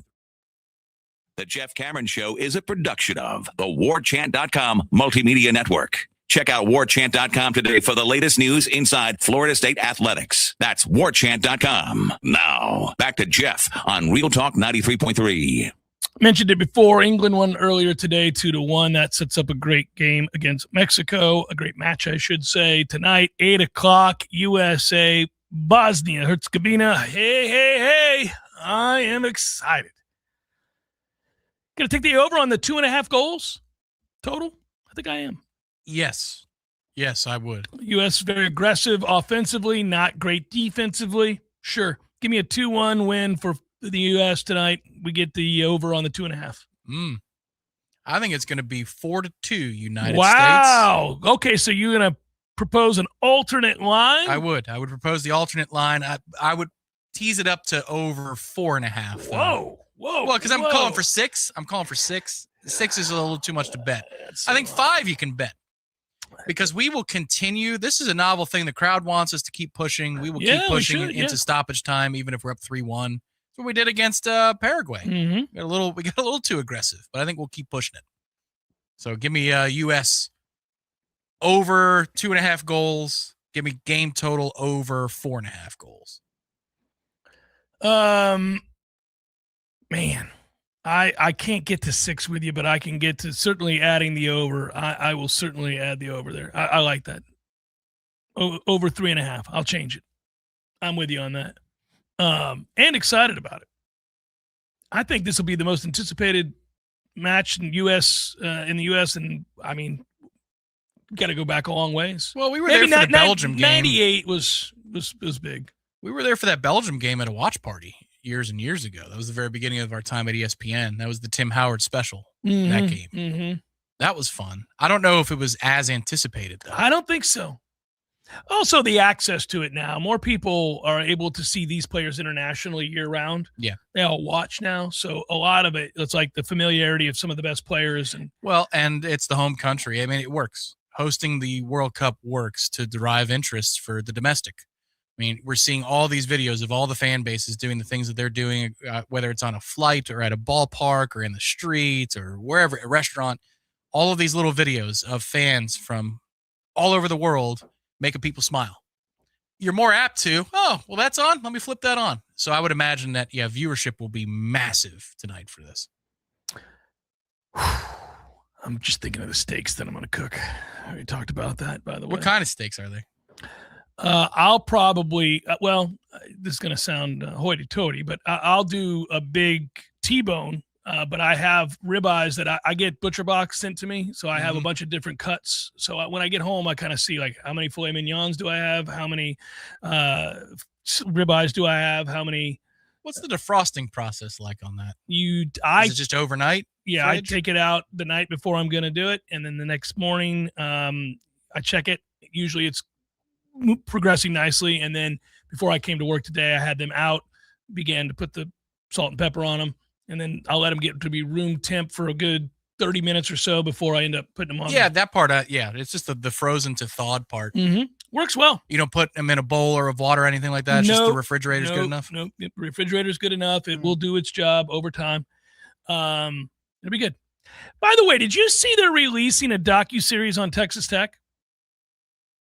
Who is? I think it's Paramount. I got to double check it. Is it like a cult? No, it's gonna. I mean, that's you're thinking of Texas A&M. Sorry. Yeah, Texas Tech. Yeah, Paramount Plus is doing. They're going to air a Texas Tech docuseries. And if you think about this, I wanted to look quickly to see. Like they say, it's unprecedented access. They greenlit a docuseries chronicling the Red Raiders off season, and it began in January. So I realized, look, we're going to get, first of all, there are 4 episodes that air all before the start of the season. And if you think about what we're getting, it's basically what happened with Netflix is it opened the door with all their sports documentaries on tennis and golf and everything else, docuseries, I should say. So Paramount Plus is getting into the action. And, they brought in they signed the highest rated class they've ever signed. They had a top 5 transfer portal class. Cody Campbell's going to be all over it, of course. But then I wondered, I'm like, let's see the episode in which it was found out that he wagered more than $90,000 to Brendan Sorsby on his own team in college football. Will we see that episode? Will we see that he placed bet on Indiana's football program while he was a member of the team in 2022? Will we see the episode when he's officially ruled ineligible? Will we see, are we going to get all of that? Well, and apparently we are. Really? Okay, so that would be all access. You see, if it's something like a season with Jimbo, that was not all access. They filmed everything, but it was they agreed to stuff that would be released. Correct. And that was sort of the beginning of the ruination of any sort of element that could have been cool with reality television, because then when you had the fake dialogue with the setup camera shots and you realize it had been all manipulated. Show me your heart, coach. Yeah, all that stuff. Darwin, how do I do it? Yeah, it was awful. I don't know. Awful. But there is a debate about how much of the tale will be told. Now, they say that there is stuff with the Sorsby Chronicles, if you will, in there, but how much they show, I don't know. I want to know how many episodes had been filmed prior to that, because if there's only 4 of them and you'd already filmed 2, then by definition you can only get 2, you know? What concerns me here is Texas Tech has enough money to speak to judges on a level that most of us cannot. They speak to state representatives, Congress people, senators on levels that we do not. Is this camera crew really going to have carte blanche to tell a story about Texas Tech that won't be rosy? It'll be an interesting test of how much freedom they did have. I would guess if you're Paramount Plus, I mean, you really want to make a splash, and this is your first attempt at this. Correct, and they don't have Big 12 media rights. CBS does not, so you would think would be more aggressive than if, say, that this was an ESPN documentary and they had Big 12 contracts that they had to adhere to. They'd probably be a little kinder. I'm excited. Just thought I'd point that out. That's coming up soon. Well, we're going to have so much football content in the coming weeks. It's crazy. I mean, we're getting there. We're in that little gap of where it gets very quiet. You need some days here and there to kind of gather yourself. And of the 3 players, who are you most interested to speak with that are being sent to the ACC at kickoff, which, for reference, Deuce Robinson, Ashton Daniels, and Jabril Rawls? Ashton Daniels, I mean, I'm not going to lie about that. I know Deuce will be great. He always is. And I know what he is as a player, and I know how hard he works, and I know his dad. And so I don't want this to come off wrong. I love Deuce, but I don't really have anything to say to him. I know he's worked hard. I know he's going to have a positive attitude. I know he's going to say nothing but the right thing to say in that setting. I know that he's excited about the season. I don't really know what I'm going to get out of him. Jabril Rawls could be interesting. That would be very interesting. Also, I think he's a very good player. He's potentially a very, very good player. But I think that the answer is the quarterback. You want to ask the quarterback a lot of questions. In particular, how much better can you get? Because you got to get a lot better. I mean, if his goals, and I'm not going to say it that way to him, but I'll ask it more or less. I'll ask that question because his goals, I'm sure, are like anybody else playing big-time college football. He wants to go play pro football, and he's the furthest thing in the world from being a pro football quarterback right now. But I'm sure he doesn't view it that way. He views it as a hell of an opportunity with an elite wide receiver to throw to. He's learned a lot of football lessons. He's in a football town, certainly. He was when he was at Auburn too. But, I mean, if this team is what Mike seems to think it is every time he's asked, then he's got a chance to maybe get an outside look from somebody, and he's got to complete more passes. I can tell you that. What's interesting about him is just the style he plays. He's not afraid to run at all. He's not afraid of contact at all, to his detriment, I think. If you're trying to play 12 games this year, you really need to get down a little bit more. Kind of a big kid, though. But he will hesitate to throw the ball when he sees it. He'll wait the extra. That's got to stop, and that's got to stop. But it's interesting. Like, you would think if you're fearless in one facet of the game, you'd be fearless across the board. But he's tentative. Well, when you've thrown a lot of picks and you have a low completion percentage, you've probably had more of the negative behavioral consequences of making those mistakes and being bold in the moment. So that leads to a hesitancy that can't happen because obviously anticipatory throws are everything as a quarterback. You can't wait till it's open. Well, what we've got this year, you're going to have to be an additive player, not a manager. You're playing it safe. That requires you to trust your defense inside and out, which I don't know that we can. So you're going to have to go out and make plays, not just with your legs. Can we please see better linebacker play? Sure would be refreshing. I mean, I don't know how we could. We're set up to, right? We'll see. Yeah, Chris Jones looks the part. Of the guys in camp where you're looking around, got those 2 days, the 50 total minutes to take a look at what was going on. I mean, Chris Jones looks the part. I wonder if Bayor, the player from North Carolina who's been in the system, might not be a valuable rotational piece as well. Lovely too. Yeah. I mean, remember he was hurt. Cornish properties to him. Yeah, yes. we got to see him. He was hurt, but he was emerging in his last game ever at North Carolina as the linebacker in a bowl game. The problem is every time that the linebacker conversation came up, it was Blake Nicholson and Omar Graham were the names that were said with the most fervor. And anybody who watches the Smash knows that's not good for me, man. No, it's not good for me either. No. Really? No, not very good players. I suppose they both could be LaMarcus Brutusing their career, but I got to see it.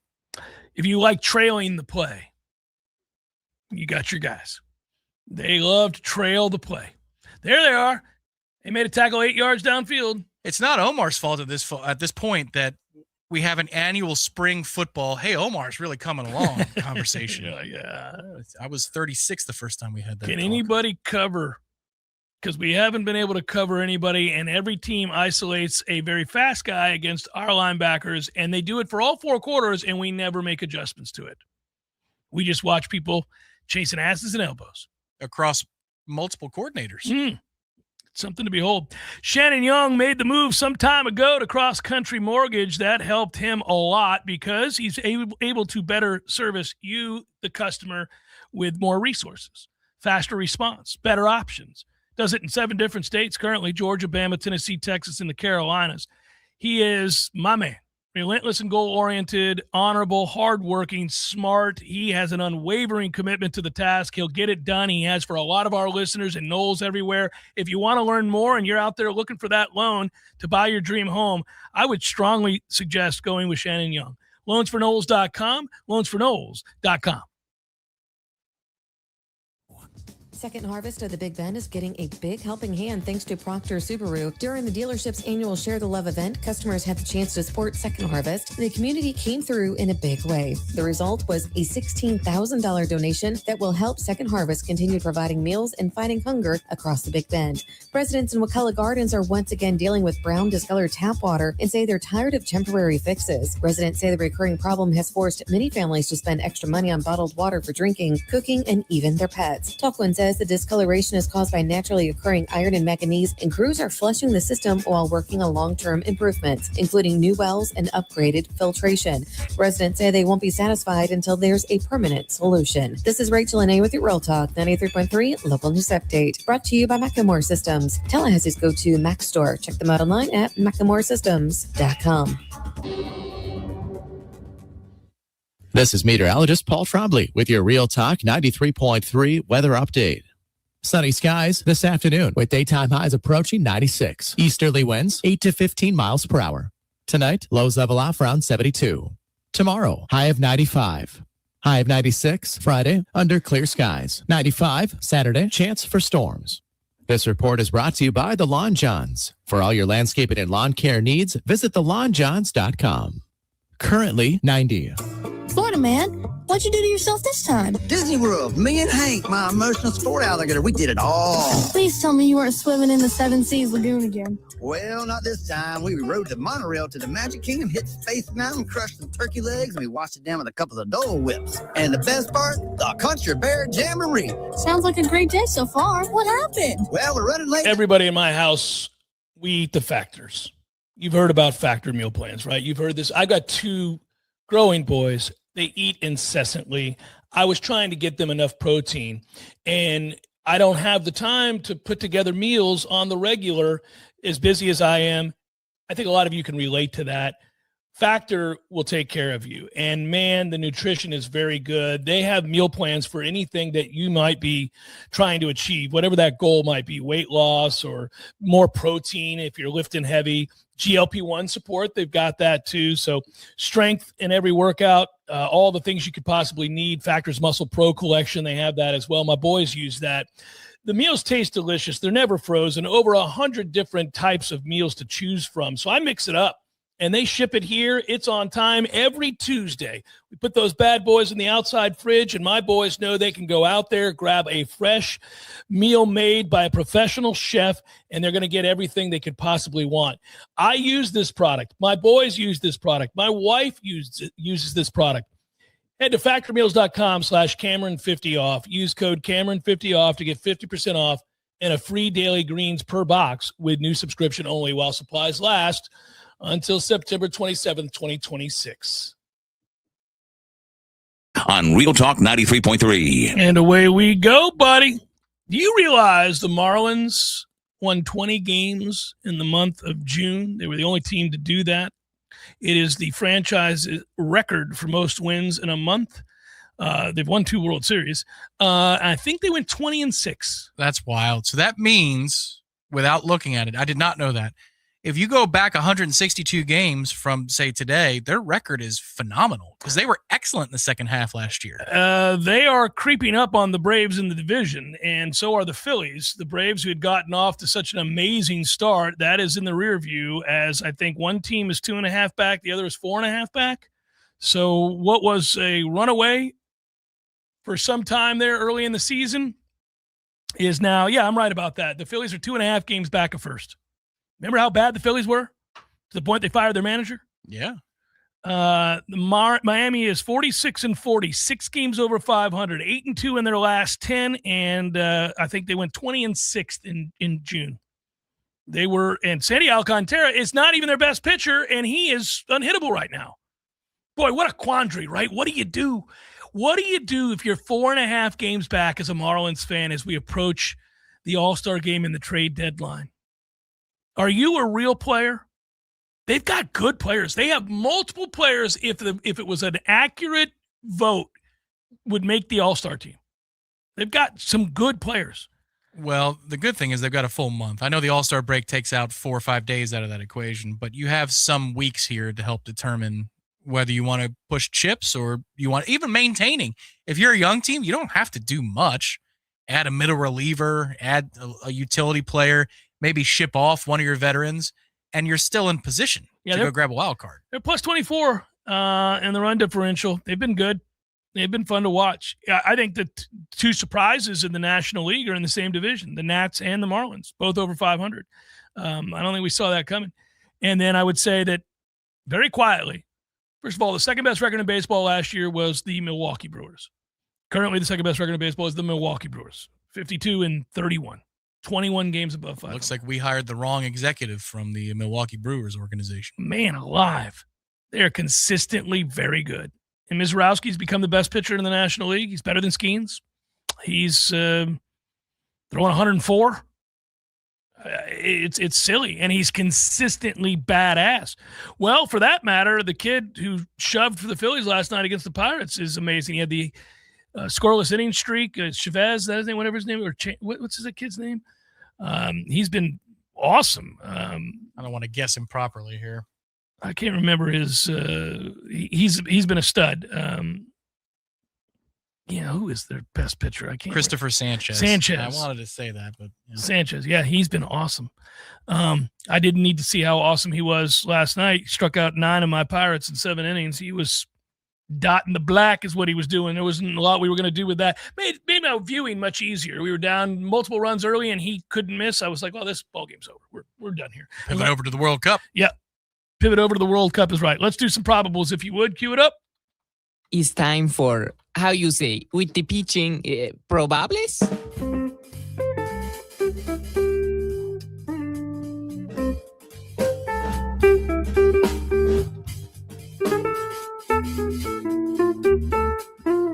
Rangers Guardians, that game's going on right now. The Rangers have been red hot. Cleveland leads that game, however, 7-4 in the 8th inning. A lot of day baseball today. Mackenzie Gore started for the Rangers. The Guardians threw Joey Cantillo. Detroit leads the Yankees in the 9th inning. They beat them last night. They may beat them again. That would be something. 2-0, 9th inning. Troy Melton started for the Tigers. Will Warren for the Yankees. Have the Yankees lost 6 straight? I think they have. Oh, tragic indeed. Nats, Red Sox, 10-0 Nats. They can hit. That game's in the 7th. Brad Lord, Peyton Tolle. Padres are down 9-2 to the Cubs. Walker Buehler, Tom. Trapper keeper. Colin Ray for the Cubs. Mets Blue Jays are going at it. 1-0 Toronto in the first. I don't know how that's possible. The game started at 3:07. Well, they scored right away. They're still in the first. 45 minutes later. You got a rain delay? It's Toronto. It's indoors. Somebody get hurt? What the hell's going on? Freddie Peralta is on the hill for the Mets. He's not very good. Nope. Braden Fisher goes for the Blue Jays. He's better. Pirates, Phillies, Paul Skeens. Let's get it together, Paul. Been a very average month. Zach Wheeler, who's been awesome, goes for the Phils. Need you, Paul. Cardinals, Braves, Michael McGreevy, Ronaldo Lopez. Braves got to get their act together. Rays, Royals. Rays have been awesome. First place Rays, Shane McClanahan. Seth Lugo goes for the Royals. Reds, Brewers, Andrew Abbott, Shane Drohan. Hey now. Twins, Stros, Taj Bradley, Tatsuya Amai going for the Stros. I had written the Astros off. Now all they do is win. Makes me mad. Marlins, Rockies, Max Meyer, Kyle Freeland. Rockies back to being the Rockies, 20 games under 500. Dodgers, A's, TBD, and JT Ginn. Giants, D-backs, Trevor McDonald, Zach Gallen. By the way, D-backs beat the Giants again last night. They are undefeated still against the San Francisco Giants this year. Dude. Giants see the D-backs come to town. They start to limber up. It's a tough one. White Sox, Orioles. Woo, the poor White Sox. I mean, the poor Orioles, I meant to say. It's been a rough go. But Baltimore wins today, 6-1. That game is in the books. Noah Schultz started for the White Sox. Dean Creamer started for the Orioles, and they got the win at Camden Yards. That was a look at those who shall reside on the bump.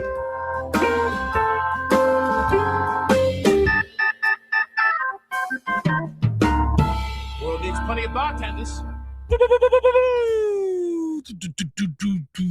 Whatever happened to JT Brubaker? I love that name. Oh, that's right. I used to have to say JT Brubaker all the time. He's a game show host. Let's look it up, Tom. Let's find out. I think it's Tommy John. Tommy John minus 105. JT Brubaker. There's no, what is that? What's happening here? I'm pulling up a story. I think we had an issue with JT Brubaker here. Controversy? When was this from?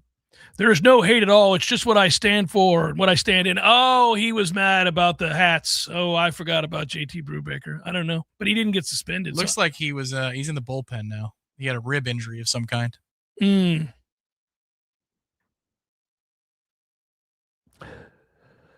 Yeah, he's been demoted. Buster Posey,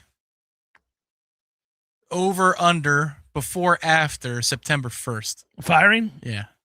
Think they'll let him finish out the year? Steve Cohen said they're keeping David Stearns. All right. That's usually a good sign that he's about to be fired. That's right. Yeah, when you get to if we moved on from him, nobody would want the job. It's like that's a great vote of confidence. yeah, that's funny. I would love to be the Mets GM. You have unlimited funds. Clearly, the moves they made this year did not work out at all, and it was not a great offseason for the Mets in the way that they thought it was going to be. But that doesn't change the circumstances of which you have unlimited funds. And so, everybody's coming off the books in a couple of years. Yeah, so yeah. I would love to be in that position. I would be fighting for that job. That'd be the best job in baseball, just about. Rabid fans desperately want to win an owner with unlimited funds. Who's pissed off and wants to win doubly. Yeah. Yes. Yeah. He's going to stroke some checks. Yeah. And it's not like you don't have a pretty good core. So, I would do it. All right, kids, we'll be back with you tomorrow on a Redemption Thursday. Be well. Go USA tonight. Should be a great game. We'll talk to you about it tomorrow. Peace.